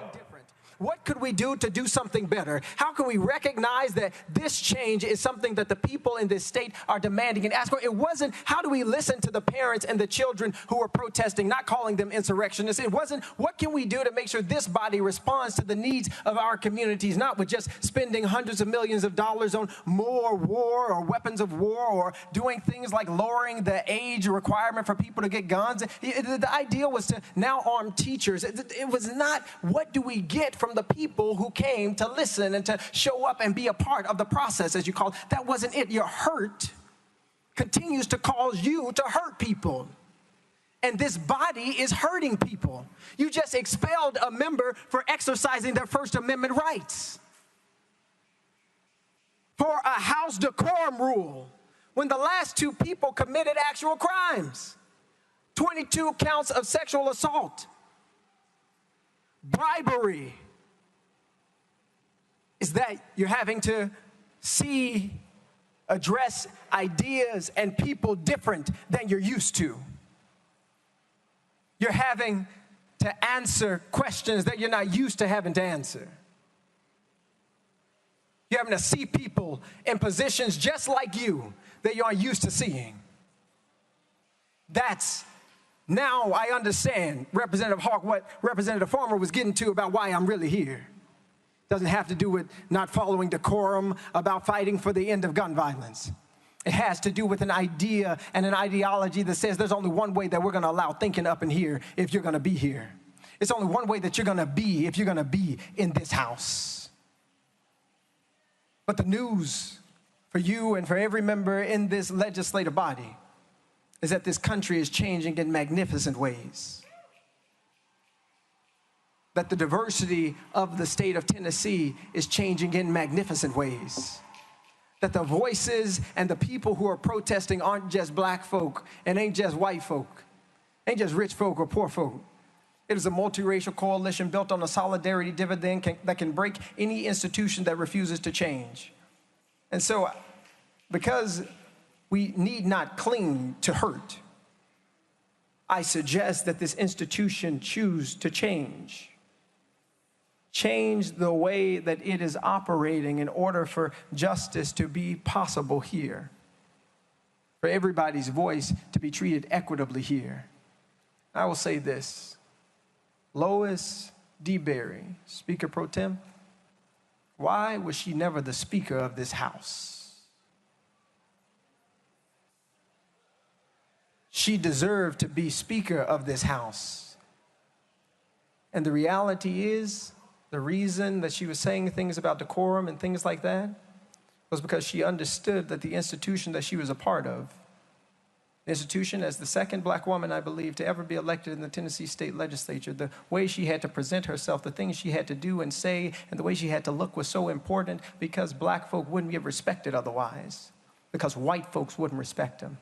They'd call them boy, they'd call them girl, instead of chairperson or Speaker Pro Tem. All right. Representative Towns.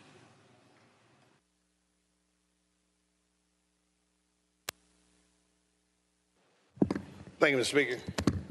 Mr. Speaker, here again, and members, I'm going to say that this House right now should be in mourning. We really should be in mourning after the incident at Covenant with the 6 beautiful souls that untimely transitioned. That's what we still should be doing, watching the flags fly at half-mast. Because I know that particular day, everybody was hurting, and a lot of us are still hurting. Hearts broken. A heartache is a hell of a thing. Our hearts were cracked and broken, and you can't put it back together again. We're supposed to be in mourning. This House ought to be in mourning. It has not healed, hadn't had time to heal. It takes time to heal a broken heart. But we've been deflected on trumped up charges for 1 of our members, 2 of our members, 3 of our members, which is subconsciously denying us the ability to heal. Greg Carr, there's somebody who's watching and they probably are saying, you're caping for them Dems. I heard you earlier. I want you to go, folks, go to my iPad. We should be in mourning. When I'm trying to explain to y'all about voting, this is from yesterday's Washington Post. After 2 years of freedom, a man is ordered back to prison for life. Yeah, he's a brother. And this brother, Crossley Green, has been free for 2 years. He's 65 years old. He was convicted in 1990 of murder, but it was vacated in 2018 because they said they kept evidence from his attorneys of the police initially suspecting the ex-girlfriend was involved with it. Well, the state appealed. Now check this out. Green has long denied involvement in the killing. No physical evidence linked him to the crime, in which the victim's ex-girlfriend reported that an assailant she described as a black guy kidnapped the 2 of them and shot Flynn. Green has spent decades in prison, including 19 years on death row. By the time Dalton threw out the verdict of the all-white jury saying the prosecutor had withheld information suggesting investigators suspected someone else, the ex-girlfriend. The judge ordered the state to retry him. A year later, listen to me, people, the U.S. Court of Appeals for the 11th Circuit reversed the lower court's decision, finding that the evidence withheld was immaterial to the case.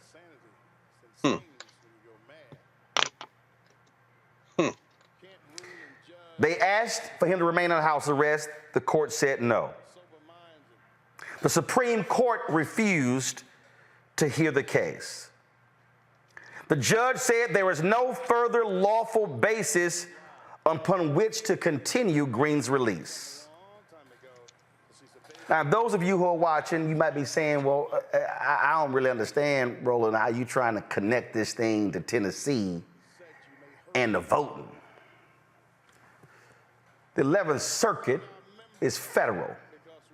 That's right. That means they are appointed by the president. They are confirmed by the United States Senate. The Supreme Court is appointed. They are appointed by the president, confirmed by the United States Senate. And so depending upon who the judges are, more than likely, if you have a Democratic president and a Democratic United States Senate, you likely are going to get judges who might say, my goodness, wait a minute. This man has spent all of these years in prison. There's no physical evidence linking him to the crime, and he is literally going to spend the rest of his life in prison. The only recourse available, y'all, is if the governor of Florida, pardons him. And we know that is not going to happen. Greg, there are numerous greens across the country. And for the people who sit here and you caping for the Democrats, you the shield for the Democrats, what if that was your uncle? What if that was your daddy? What if that was your nephew or your brother or your cousin? I'm damn sure you would hope there are some judges who would say,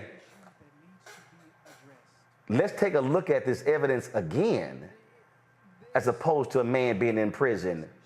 But we got folk out there who would rather listen to fools say don't vote, while this brother is going back to prison for the rest of his life.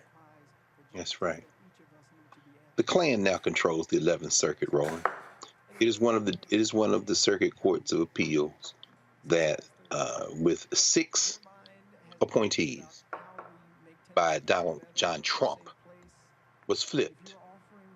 The 6th Circuit, which rules on cases, appeal cases from, let's see, Florida, Alabama, and Georgia.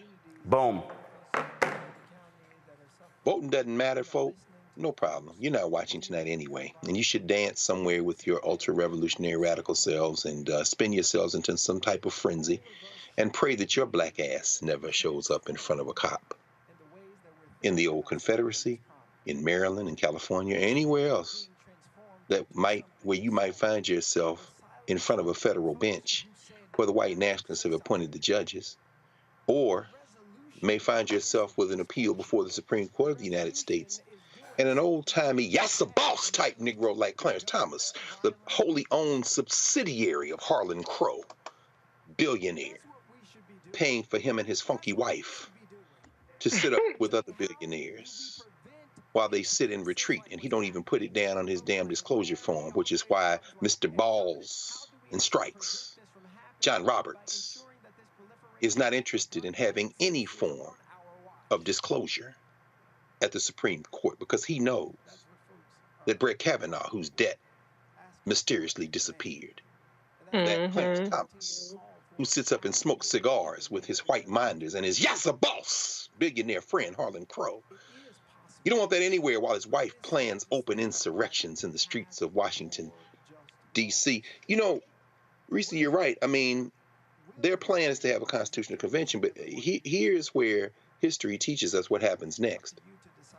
When I say this country's going to break, it's not prophetic. It's as a student of history. It's broken before. You see, when the South tried this business in the 1850s, when the Republican Party was created, and ultimately the 1860s, leading to civil war when they broke it, it was in the interest of the federal government not to let the South go. And there were 4 million of us or so in the South who stopped working and who joined the Liberation Army and turned the Civil War into a war of liberation. This time, I appreciate, you know, it's interesting to see a young cat come of age before your eyes. I appreciate Justin Pearson.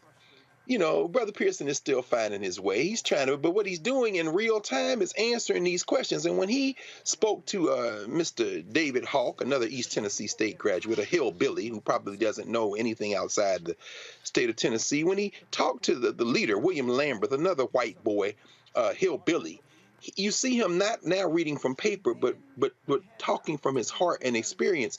When he said in this last piece that you showed, Roland, that the demographic has changed in this country, that doesn't mean that the victory is nigh. Right. We got some work to do. But the problem is they're not red states and blue states. You see Nashville, where those white representatives, like your brother who worked, white guy who works around Belmont, went to Belmont, got up and spoke.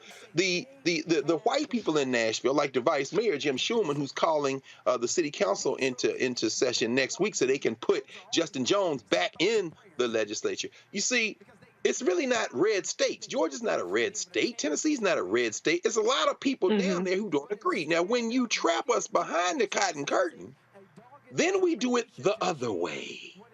Friends, you see West Tennessee, where you see those black representatives keep standing up, you see those black representatives like Joe Towns Jr., who comes out of the same general area as the sister that he mentioned, who I knew when I was a student at Tennessee State. We used to come down there and protest at the legislature all the time. The great Lois D. Berry from Memphis went to Lemoyne-Owen. So did Joe Towns Jr., the brother who stood up and said we should be in mourning. He went to Lemoyne. You see, but here's the problem. See, what you white boys don't remember is that when the black troops found themselves confronted with the Confederates after you white boys, your friends and your worshipful ancestors, like that rug-top fool in Mississippi, is where it's Confederate History Month, when Nathaniel Bedford Forrest and them went into West Tennessee and slaughtered black women and children at a place called Fort Pillow, the black soldiers took an oath on their knee.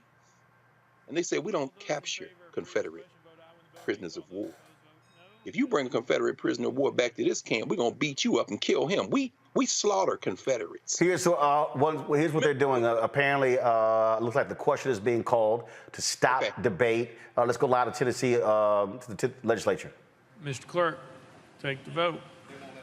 Ayes 73, 23 nays. Previous question prevails. Let the journal reflect. He votes to end debate. Now they're going to vote on whether to expel Representative Justin Pearson from the Tennessee House. Speaker, I just want to ask point of privilege. Speaker, point of personal privilege. Is it possible that Senator Ackberry could join us up here? Former State House Representative? Yeah, she can come. Thank you. Thank you. She's going to stand next to me. Leader Camper. Come on, Senator.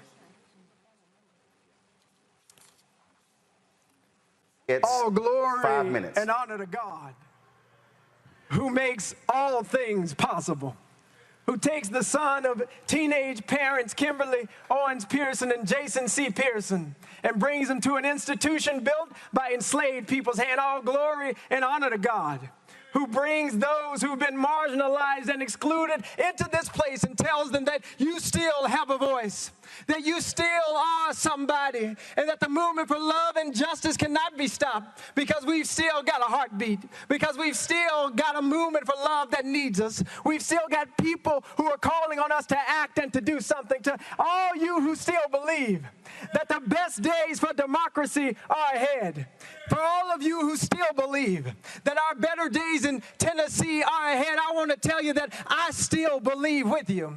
And how is it that even now amidst persecution on this Holy Week, after my own brother Justin Jones, Representative Jones, gets expelled from the House, is it that we still have hope and faith and belief in the democracy of Tennessee, faith and hope in the belief in the democracy of the United States of America? How is it that you still have hope, you descendant of enslaved people?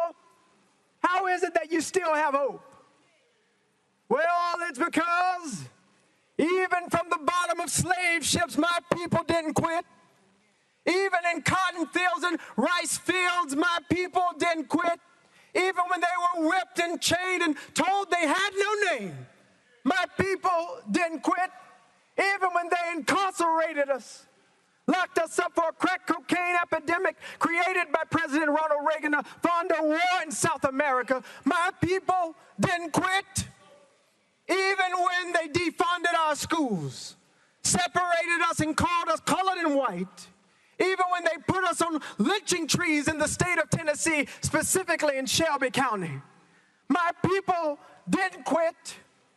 Even now, as our own brothers and sisters lay to rest because of the failure of people in positions of power to do something, because people are refusing to pass just laws to end the epidemic of gun violence in the state of Tennessee, My people have yet to quit. And so even now, amidst this vote, amidst this persecution, I remember the good news. Hallelujah, Jesus. I remember that on Friday, the government decided that my Savior Jesus, a man that was innocent of all crimes except fighting for the poor, fighting for the marginalized, fighting for the LGBTQ community, fighting for those who are single mothers, fighting for those who are ostracized, fighting for those pushed to the periphery. My Savior, my black Jesus, he was lynched by the government on Friday. And they thought that all hope had been lost. Oh, the outside, it rained and it thundered and everybody said everything was over, and it was some black women who stood at the cross. It was some black women who watched what the government did to that boy named Jesus. They were witnesses, as you have been witnesses to what is happening in the anti-democratic state of Tennessee. They were witnesses to what was going on, and I got to tell you, it got quiet on Saturday. Yes, I tell you, it was a sad day on Saturday. All hope seemed to be lost. Representatives were thrown out of the State House. Democracy seemed to be at its end. Seemed like the NRA and gun lobbyists might win. But oh, that was good news for us. I don't know how long this Saturday in the state of Tennessee might last. But oh, we have good news, folks. We've got good news that Sunday always comes.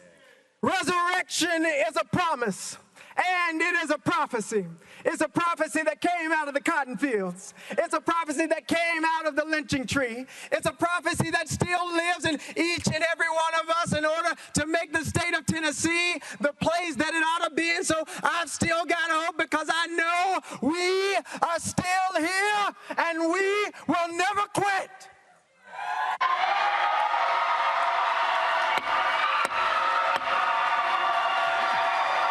Out of order.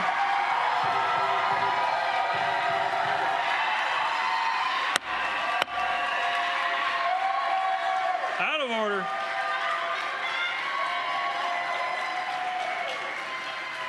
We're voting on House Resolution 63. All those in favor vote aye when the bell rings. Those opposed vote no. Has every member voted? Does any member wish to change their vote?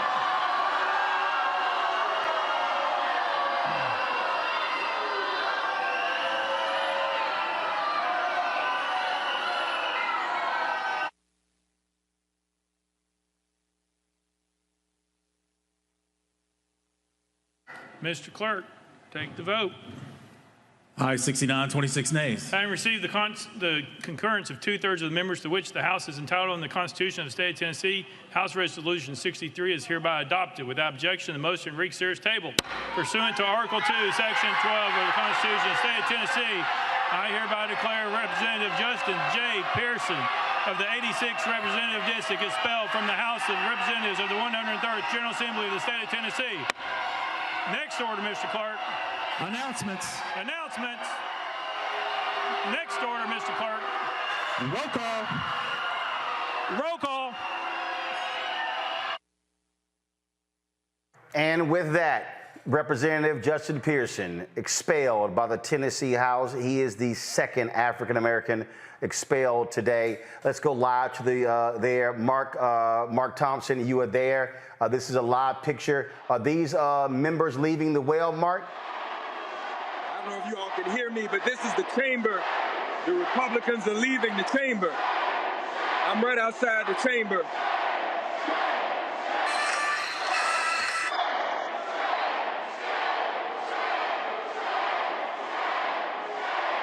Mark, describe for us what's happening.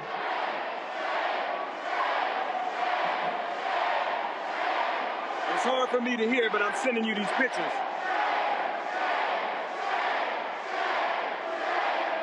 I got you, Mark.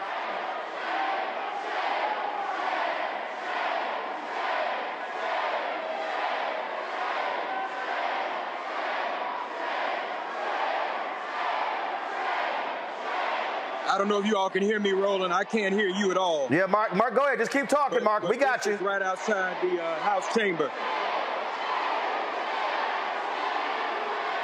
It's very loud here.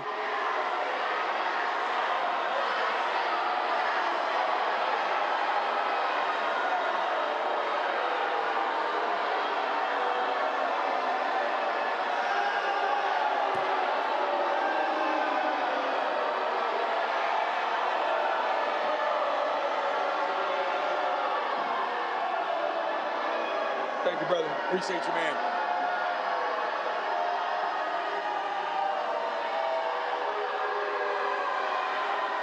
We're probably, Justin Pearson is probably going to maybe head this way. We see Justin Pearson and Gloria Johnson.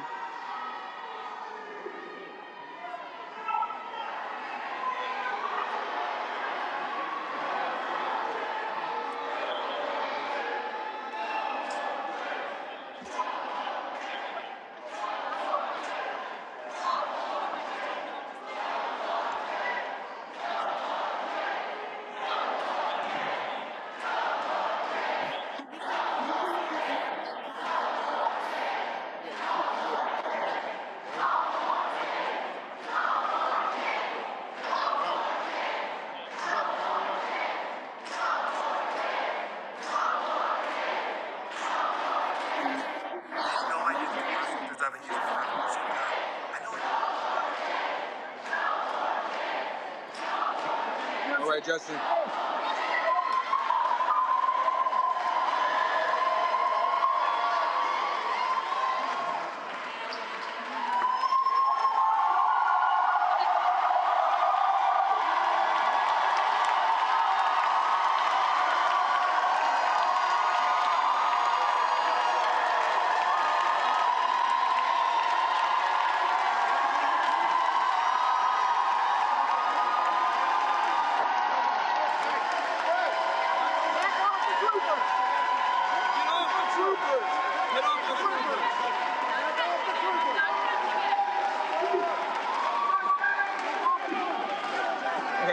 I'm sorry. Yeah, I'm sorry. This is a die-in, folks. Right out here in the rotunda. The House of Representatives, because they walked out of first 2 days ago. They walked out, not allowed to keep moving, sir. Keep moving. Speaker of the House. They did that for business, and they also talked on the return, and 1 week later they're expelled. This is what we were saying.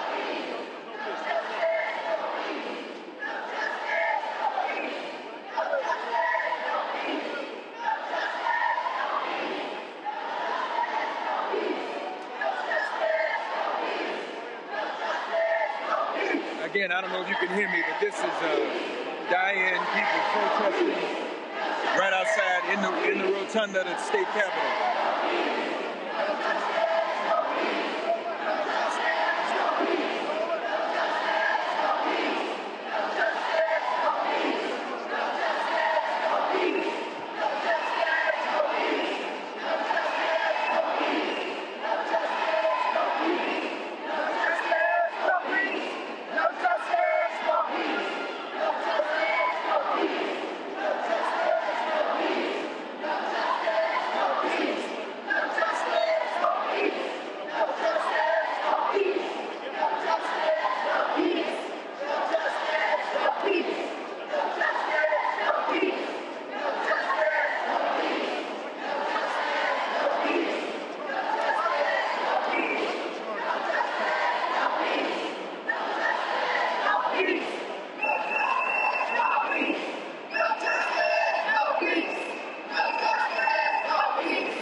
By the cameras, yeah, sorry.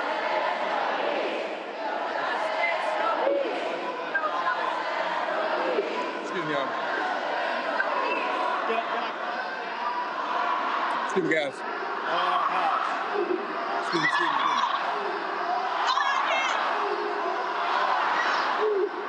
Excuse me, brother. Excuse me, y'all. Excuse me. Let me get behind.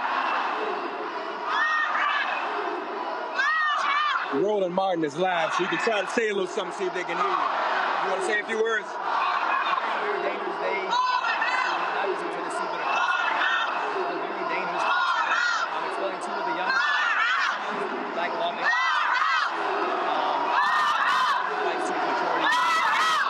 All right. I don't know if you all could hear Justin. It's very, very loud in here. But we're all out here in it. We're all out here in it.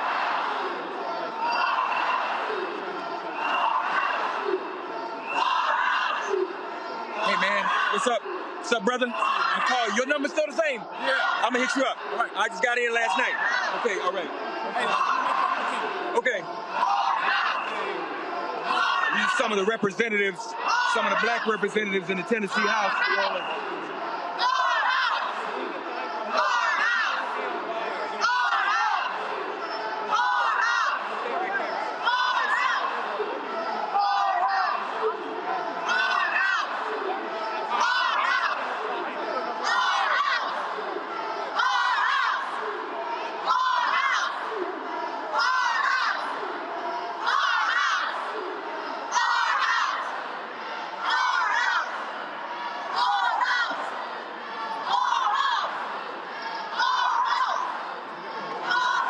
I want to go to Reese and Greg.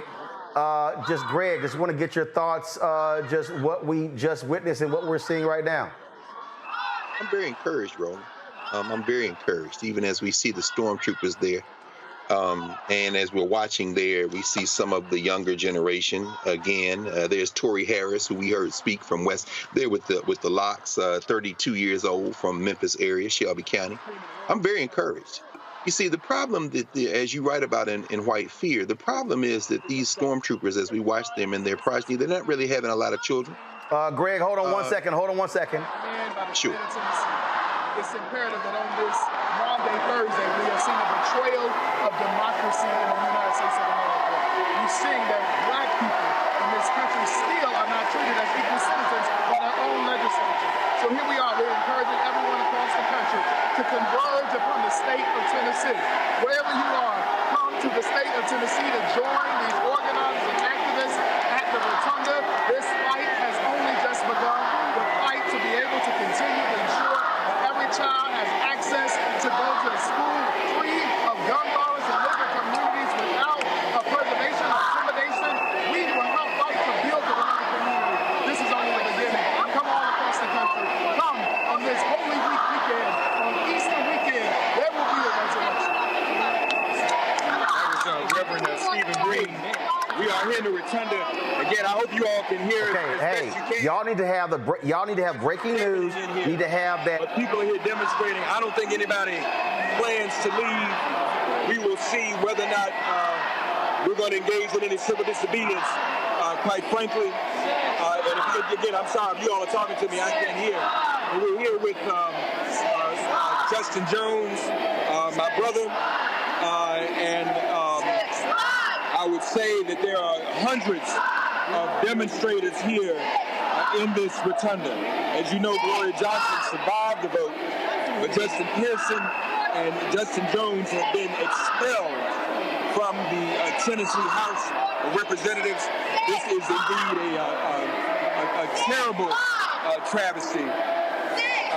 Roland Martin, Unfiltered, we'll stay with you as long as you'll have us, but we'll share with you a little bit more about what's going on here in Tennessee. Go ahead and finish your comment there, Greg. Yeah, just very quickly. As I said, I'm very encouraged because, you see, these are the turning points. What I was mentioning earlier with Fort Pillow, when it was clear that the white Confederates were going to slaughter any black people they encountered, the black soldiers decided they were not going to play by the rules of war. They killed every Confederate they could get their hands on, and their crowd was Remember Fort Pillow. That was out of Memphis. This is a Fort Pillow moment, not physically, but politically.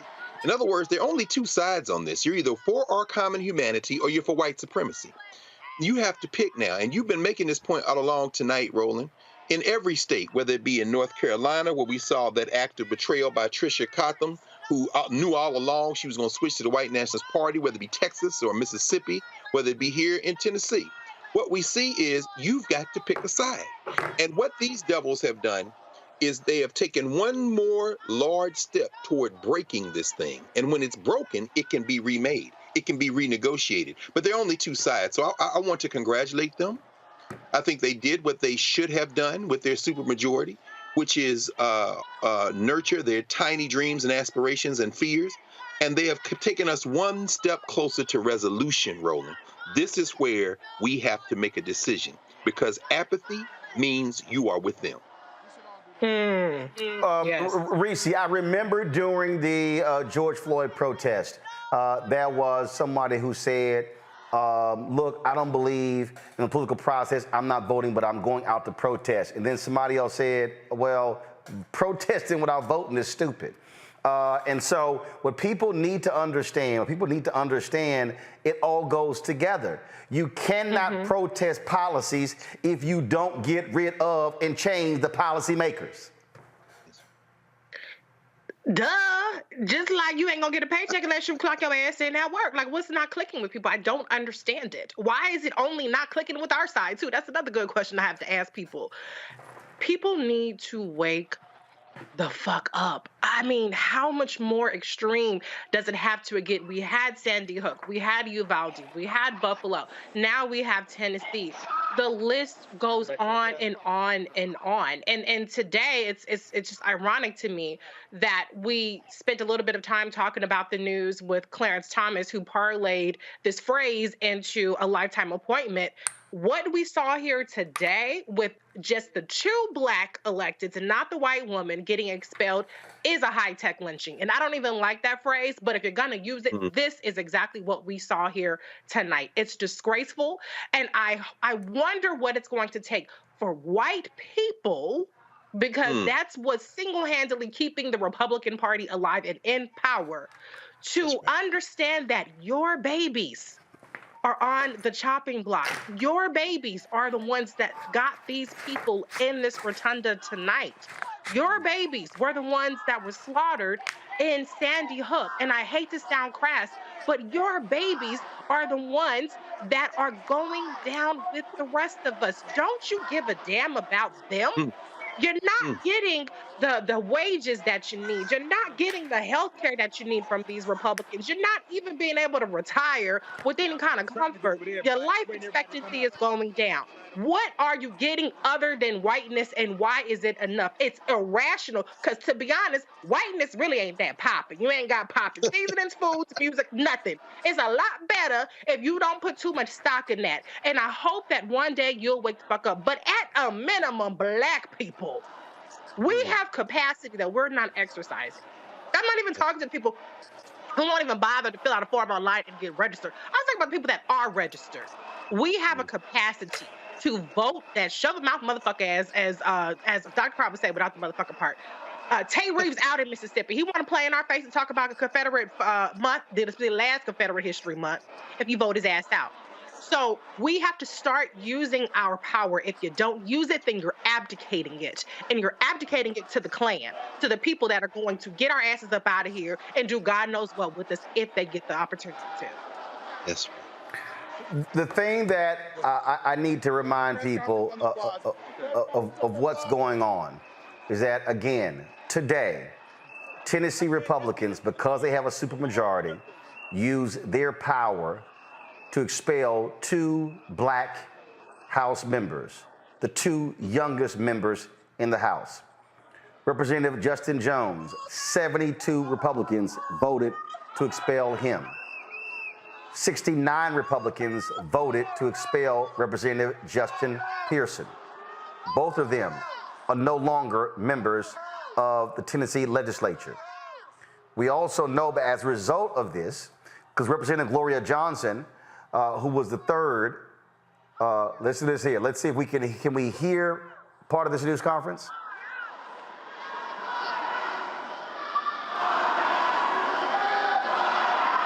No, we cannot. So we're going to just continue to monitor. We'll stay with the live feed there. So Representative Gloria Johnson, 65 Republicans voted to expel her, but she survived. We don't know what the distinction is. We'll find out why. She was asked about it, and she was like, could be our different skin color. But what we also need to understand, and this is why history matters, folks, this is Reconstruction again. The Great Compromise of 1876 leads to the election of 1866 leads to the Great Compromise of 1877. What do the racist Southern Democrats do?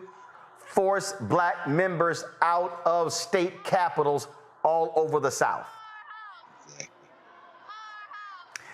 Greg, let folks know what that brother from North Carolina said when he said, we'll be back.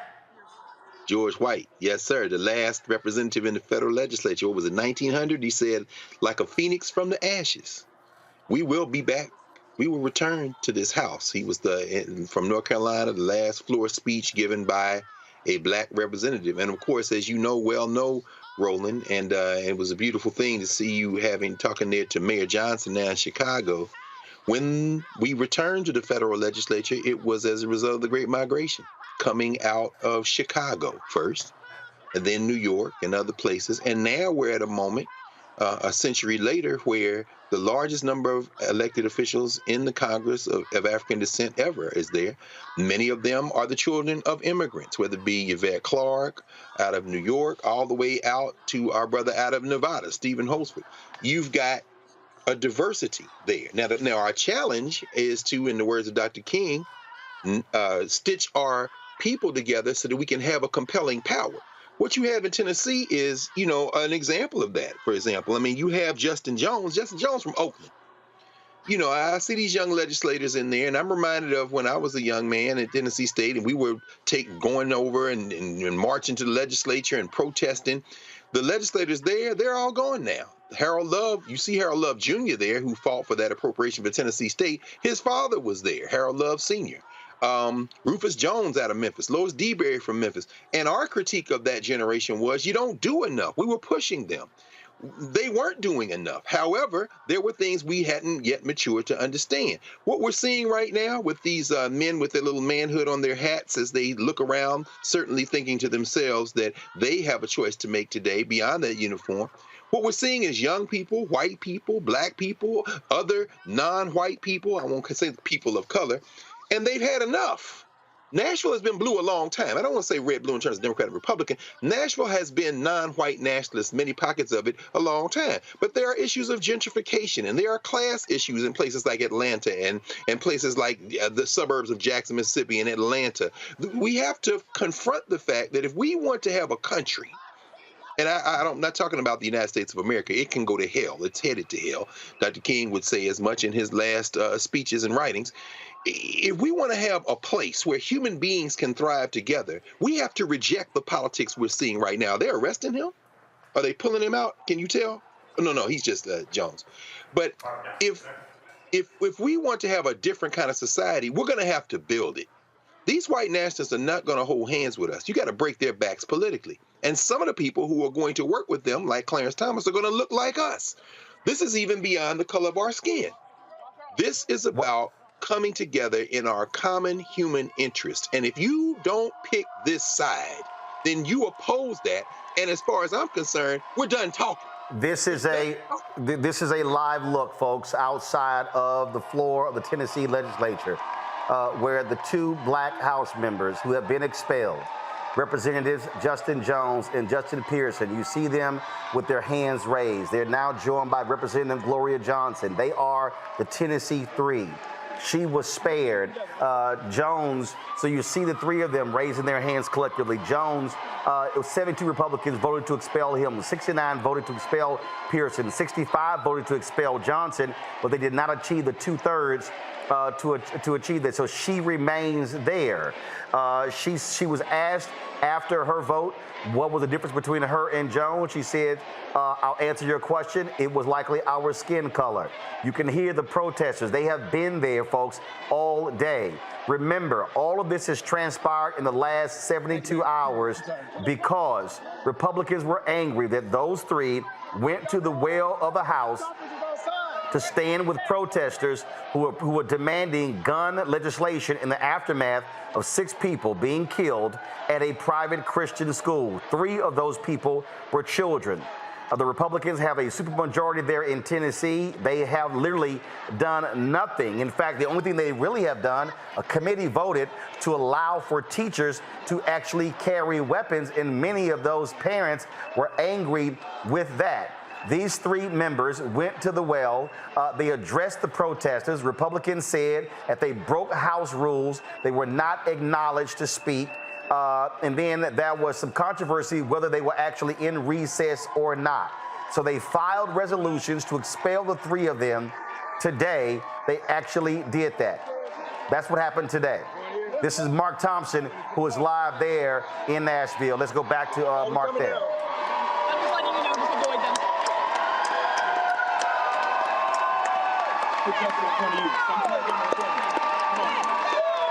You lead it.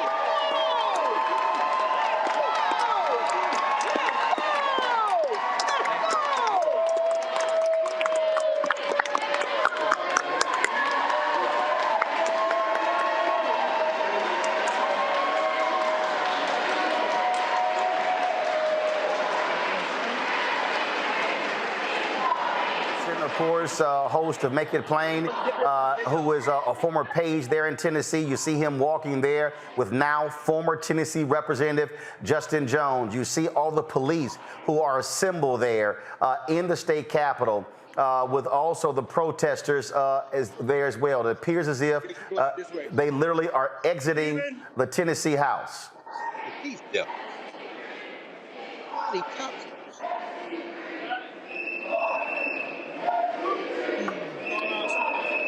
We're going out to the plaza this way, right? I think the press conference is out this way. It's a little militant. This way. Are we this way?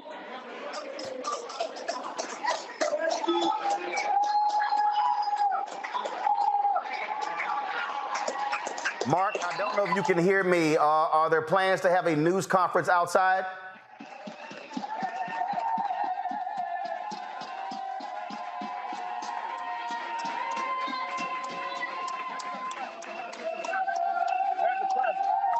Plaza. We walk down here.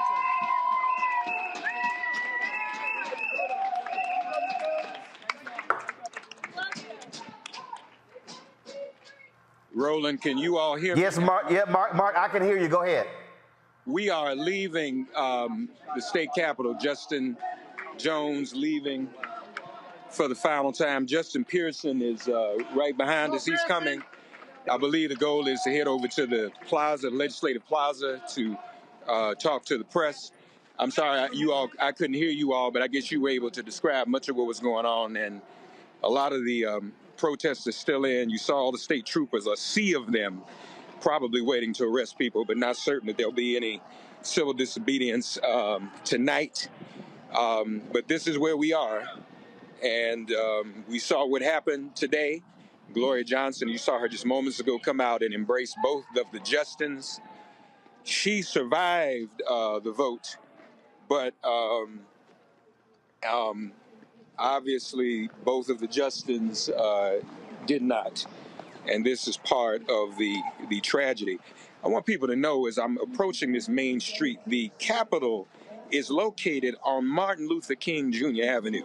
This is Martin Luther King Jr. Avenue, the street we're about to cross now.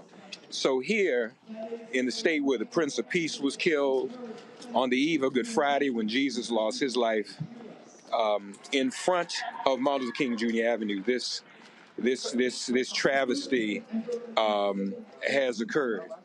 So I don't know. Were you able to hear Justin when he spoke to you? No, Mark. We couldn't because of the crowd. We couldn't hear Justin at all. Because of the crowd. Okay. If you could go ahead and grab him, we would love to have. Like, we literally are still live. Thousands of people are still tuning in. Our numbers have been increasing literally every 15 minutes over this time, and so we would love to hear from either Justin Jones or Justin Pearson as well. Okay, let me see. I guess. I guess we're going back up now. We were leaving and now we're going back up. So I'm just trying to keep up with us all. Okay. And stand by for. Yeah, that's fine. No, Mark, go ahead.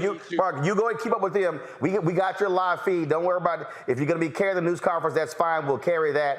We'll try to get them later, but definitely stay with them. Let us take care of you. Yeah. I may need to switch phones. Unfortunately, we've been on all day, and my battery may be dying. So let's see what's going to happen here.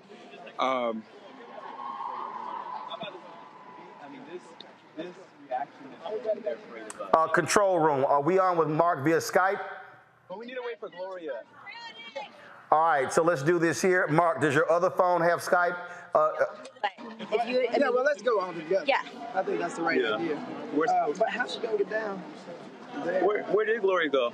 Does someone have her number? Can you call her? Her scooter. Yeah, I don't want to leave her. Yeah, we need her. Hold on. So how do you get down? Is there a way to When get she down come under the There's an elevator that brings her down. Yeah, come down through the tunnel. Were y'all just asking where Gloria was? Yeah. She came out on the scooter. She went towards the elevator. Okay, so she's gonna meet us down there. Okay. Okay.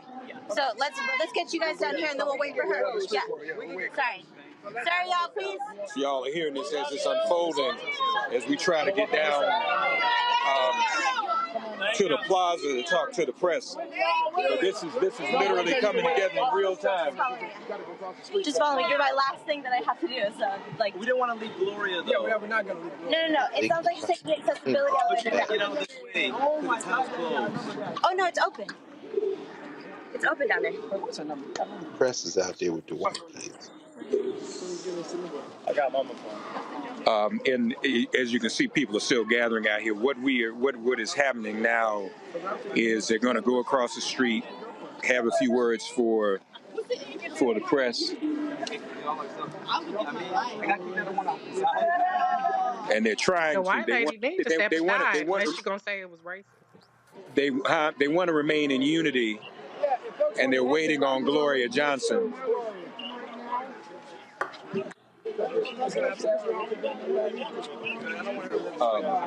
Tell me your number real quick.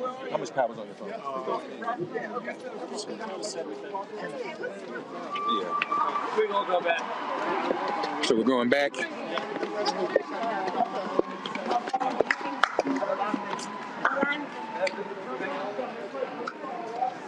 We're gonna go get Gloria.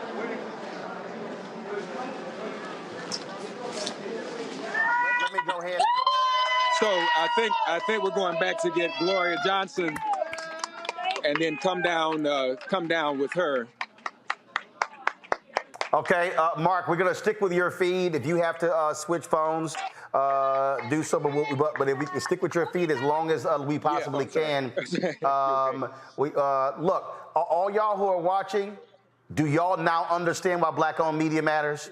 Do you now understand why this platform matters? And I'm going to say it right now. You're watching. You should be supporting this show because this is why we do what we do.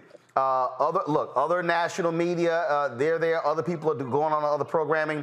And so if you want to support us in what we do, Cash App, $RM Unfiltered, PayPal, R Martin Unfiltered, Venmo is RM Unfiltered, Zelle is Roland at RolandSMartin.com, Roland at RolandMartinUnfiltered.com.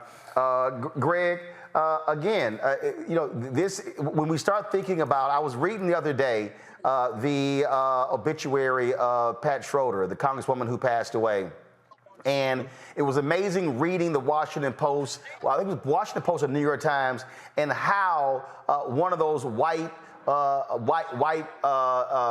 Southern Democrats, I think, how they were treating Ron Dellums and treating Pat Schroeder, and said they didn't have the intellect to even talk. I mean, so many people today don't understand what black lawmakers historically have gone through, frankly, since the Civil Rights Movement. And we are seeing in real time, in 2023, what happens when blackness is on trial in the cradle of the Confederacy. Oh, absolutely, Roland. I mean, the technology makes a huge difference. We really don't know the full impact, and that's why everyone listening, as you say, everybody's sharing this as the numbers continue to soar. You need to support the Black Star Network, and particularly this show. You're not going to see this anywhere else, and you're not going to get this kind of conversation anywhere else. Imagine in the 1860s in Reconstruction when Henry McNeil Turner was put out of the Georgia State Legislature, denied his seat, when he said in the Georgia legislature that God himself will not come down out of heaven or send any of his angels to come down and pass judgment on my manhood. So why do you think that one of you buckras can do it? You can imagine then when Julian Bond was denied his seat in that same Georgia legislature.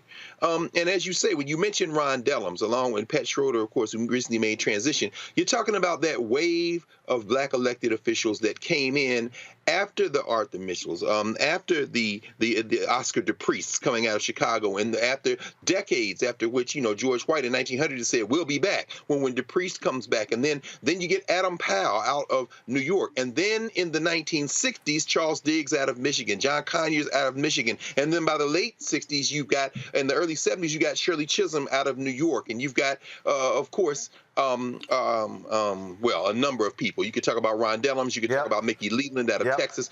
My point is that generation then is confronted with white power. And, of course, the Nixon administration and the Republicans overreach. And that is the moment when you see some progress in the 60s, in the 70s and 80s. But now we see in the 80s and 90s, there is a generation of Black politicians that doesn't come out of that struggle tradition. It doesn't make them good or bad. It means that they don't have those kind of roots.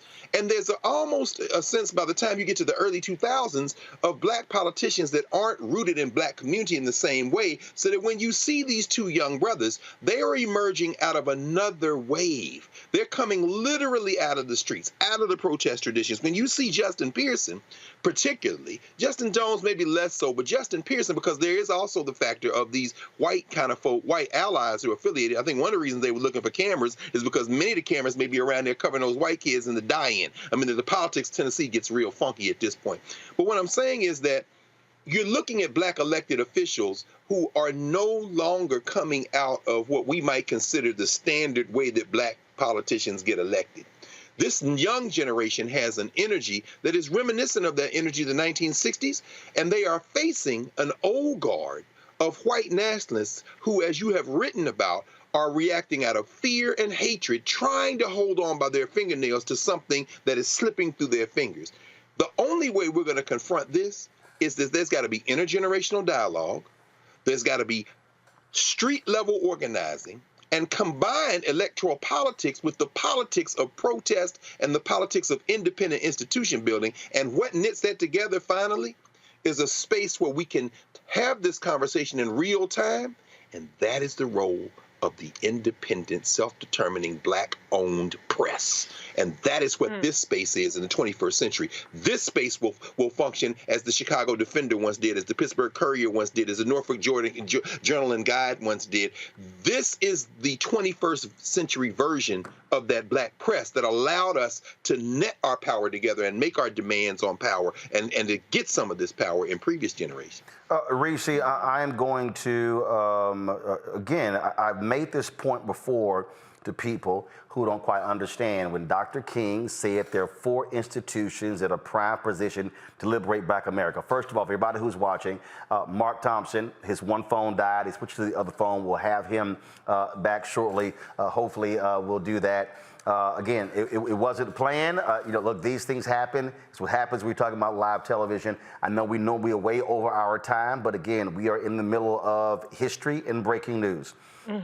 He said there are 4 institutions that are prime position to liberate Black America: the Negro Church, the Negro Press, Negro fraternities and sororities, and Negro business organizations. But this is something that he said about the Negro press. Too many Negro newspapers have veered away from their traditional role as protest organs agitating for social change and have turned to the sensational and the conservative in place of the substantive and the militant.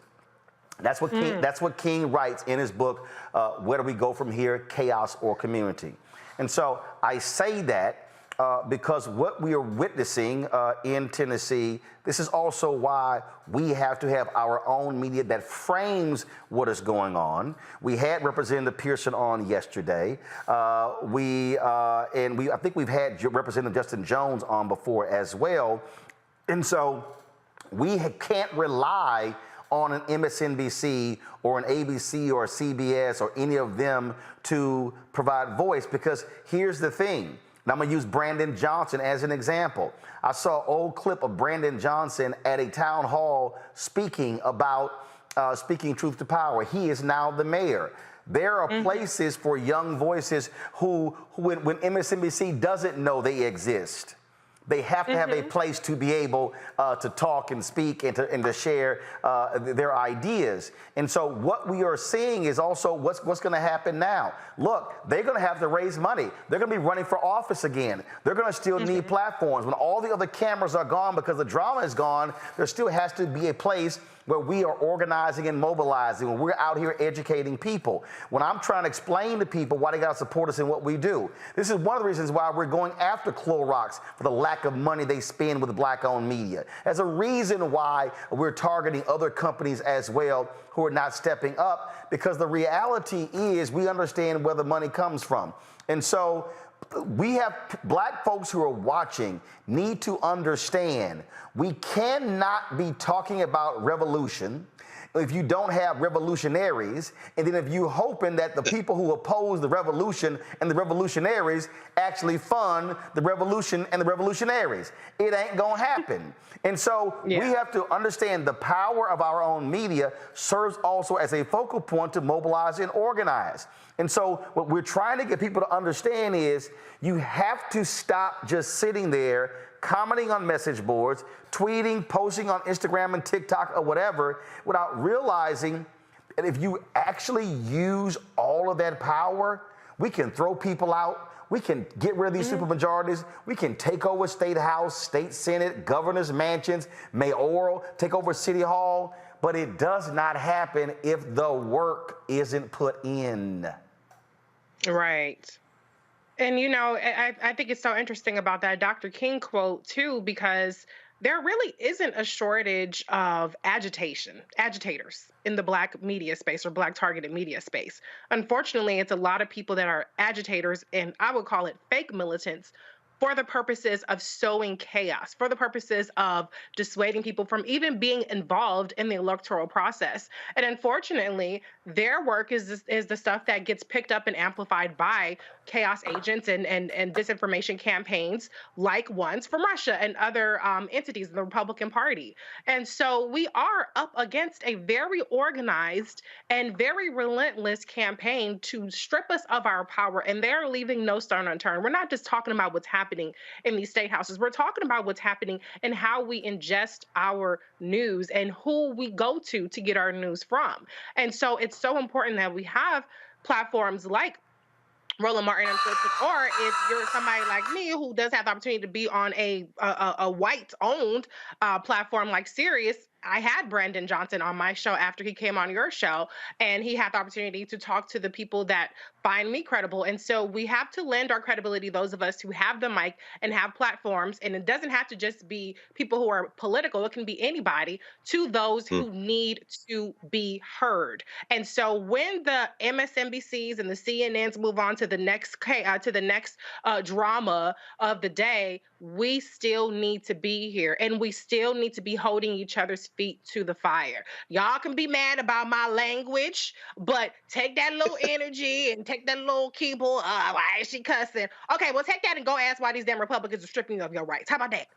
Go take it and write them a letter. Go call your congressperson or your state person or your councilman or your mayor or your whoever. Okay, take that energy of wanting to see things done a certain way to your taste, take it to the ballot box. Because some of y'all ain't out there voting, but you're in the chat boards talking shit. So what we need to do is keep doing the work, like you said, Roland, and keep amplifying the people who are putting those who are doing the work in front of the camera, in front of the mic. Let's go back to Tennessee, Nashville. Here's Mark Thompson. Mark, let's see if we can listen. Really listen and understand the voters in their districts and across the state, and tell everybody in the most powerful way. They spoke to our members. I don't think they spoke to those hearts. I could see it. Yeah. But still, what's the difference? Where I made it through. The young men did not. make it through. I think you're right. I think we might have these two young men back very soon.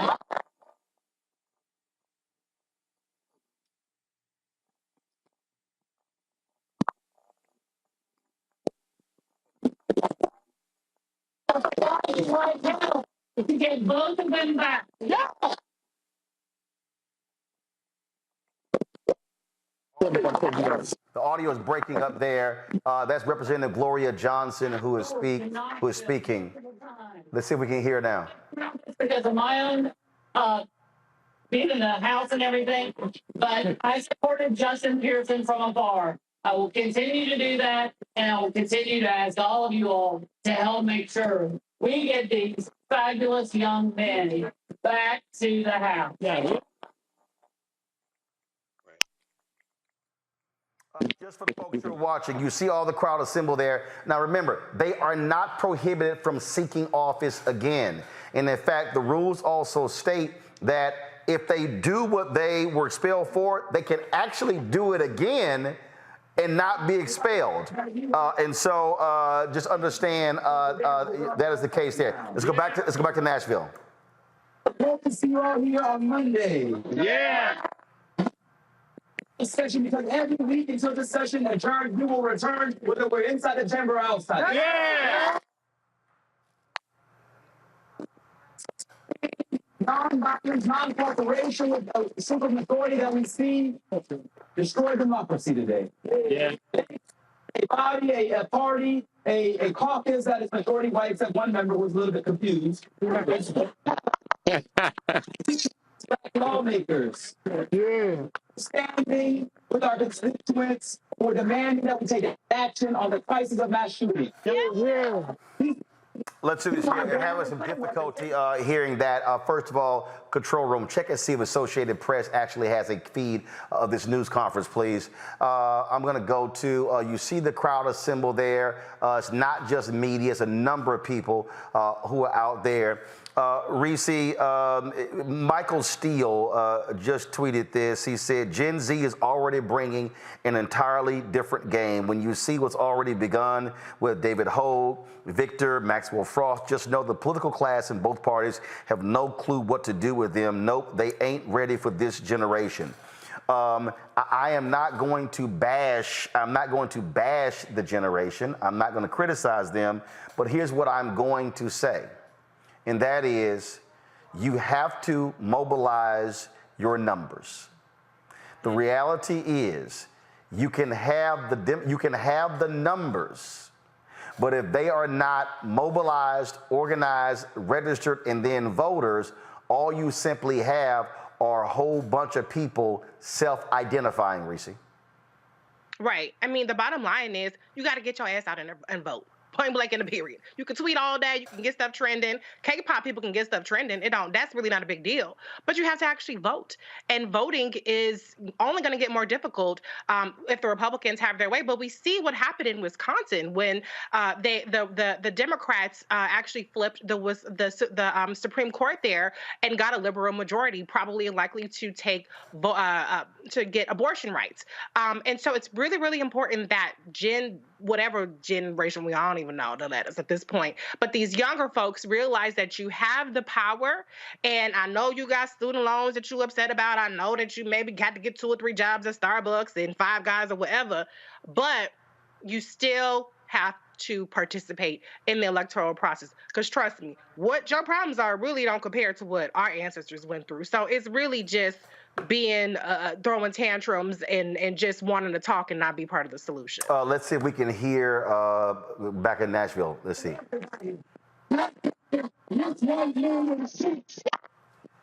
Still having some issues there. Greg, this is what I'll say. Again, to the folks, when we're talking about mobilizing and organizing, and that is this. There's a game plan involved. And there are people out there who are millennials, who are Gen Z, who are doing amazing things. They're doing amazing work. They need more. There are Gen Xers out there who are not maximizing their numbers. It has to happen.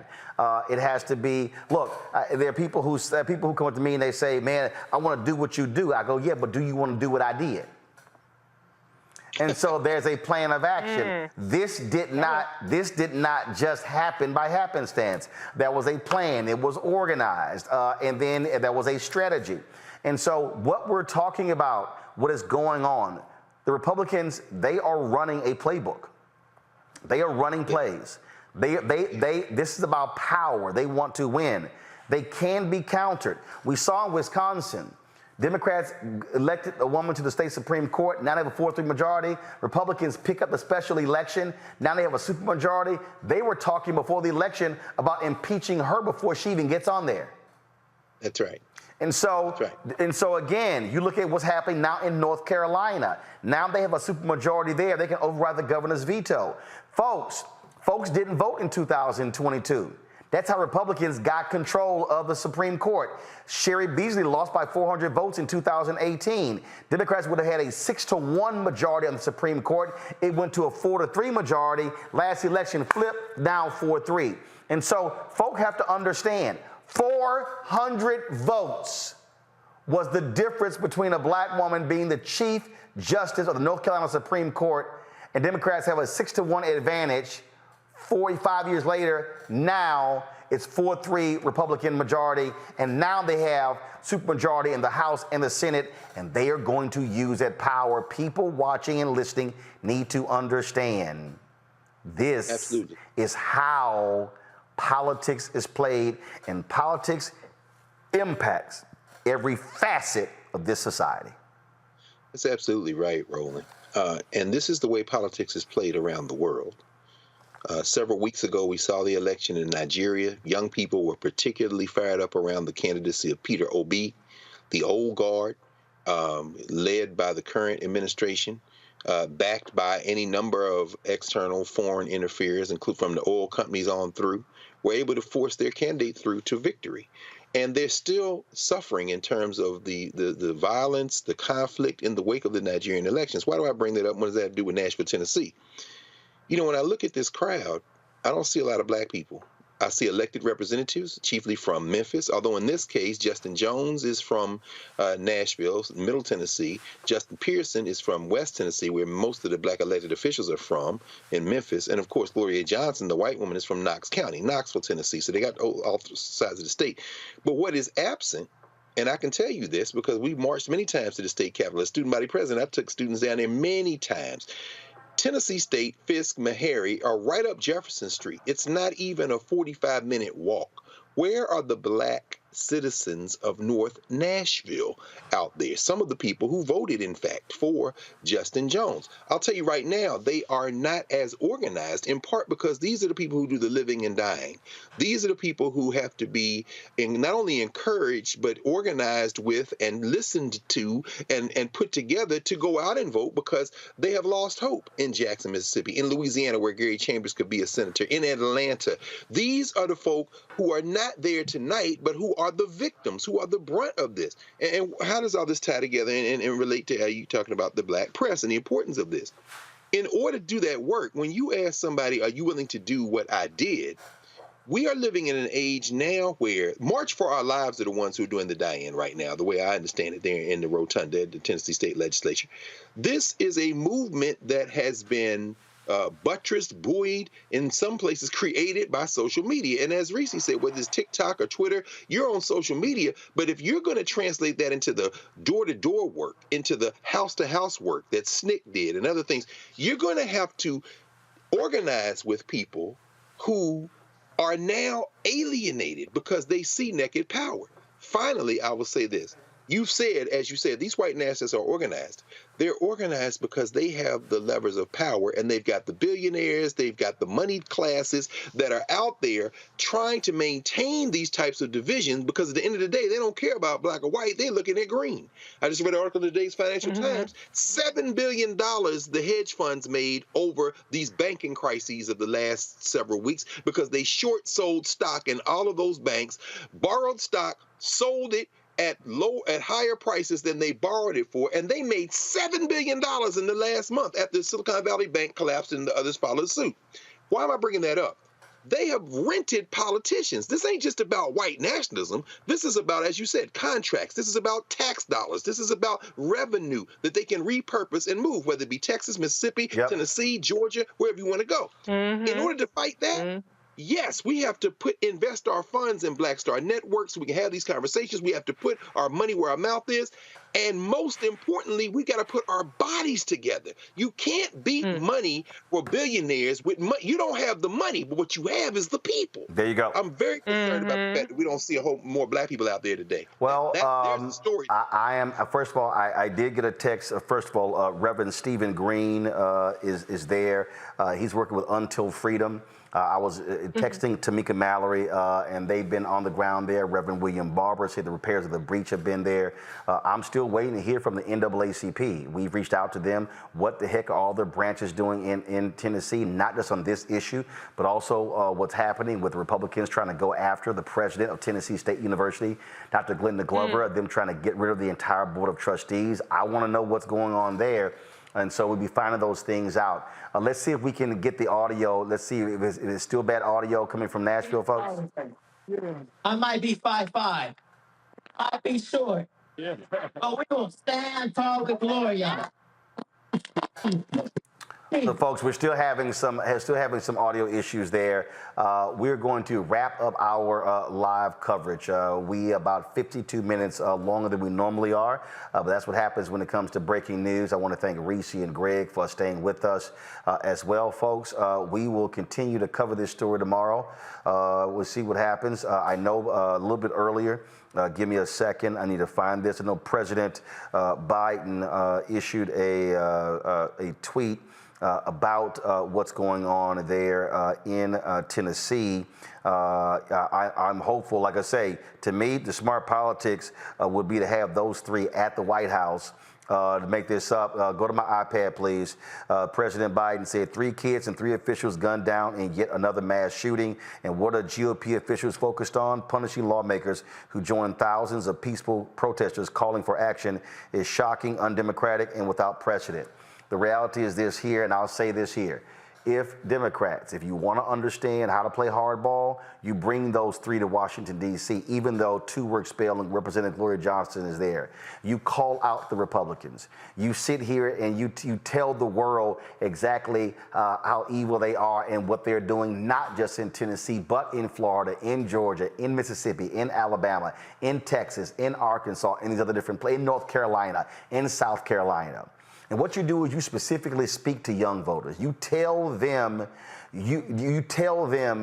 remember this moment and let it serve as fuel to drive you to get folks to the polls. I would love to see folks mobilize and organize in Tennessee who are pissed off what Republicans are doing there and go after it. Have some young folks run for office to take out some of these people. Because do understand, Frederick Douglass said it best, power concedes nothing without a demand, never have and never will. But he also said agitate, agitate, agitate. What people must understand today is that it is our turn.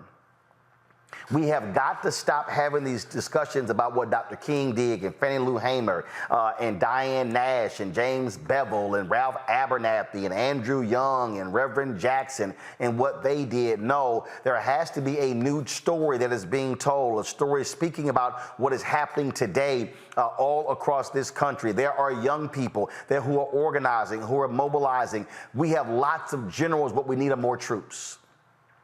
We need folks who are willing to put something in the game other than their tweets and Facebook posts and TikTok posts and Snapchat posts. What we need are folks to understand that if we are going to actually change this country, make it a more perfect union, or as Dr. King said, be true to what you put on paper, you got to make them. Greg always says you must break their backs. Do you know how you break their backs? By winning. Why are they so pissed off with Donald Trump? Because he lost. Why are they so angry? Because they lost the Senate.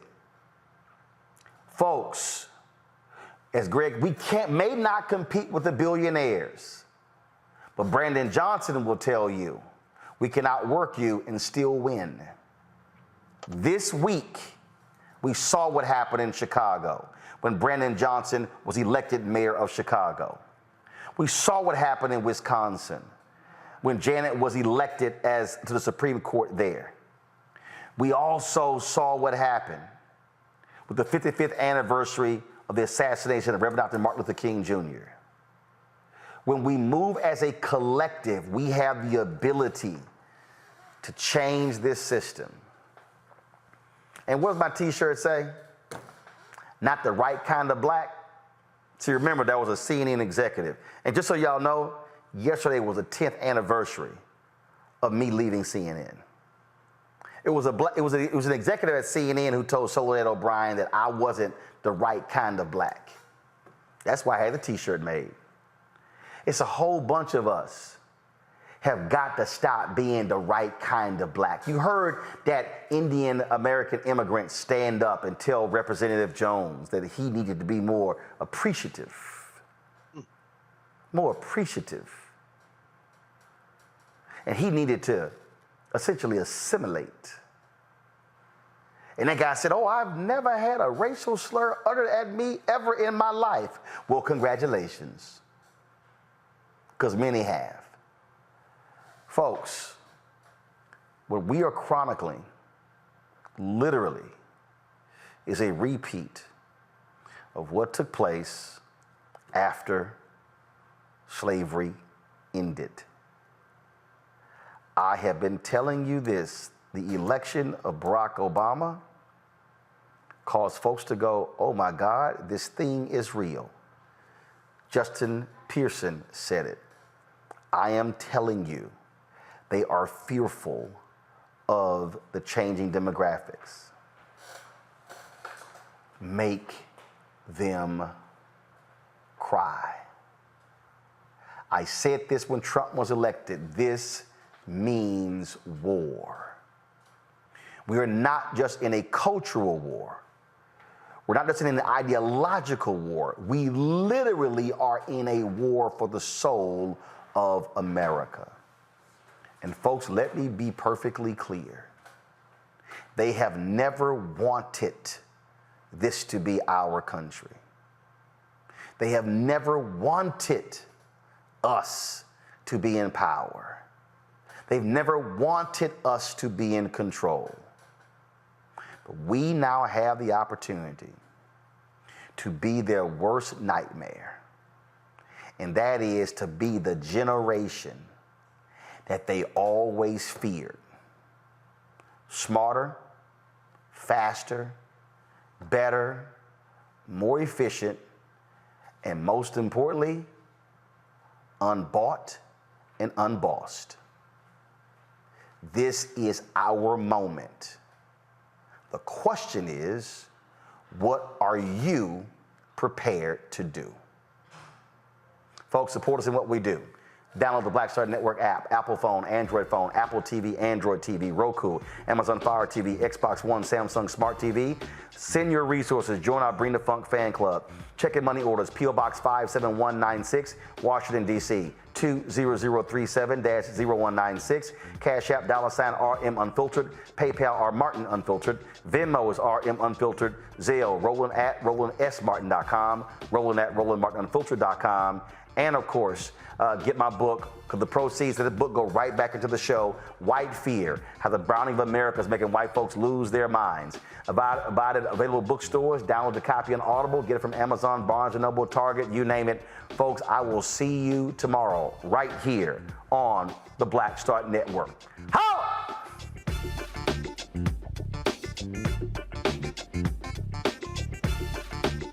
Folks, Black Star Network is here.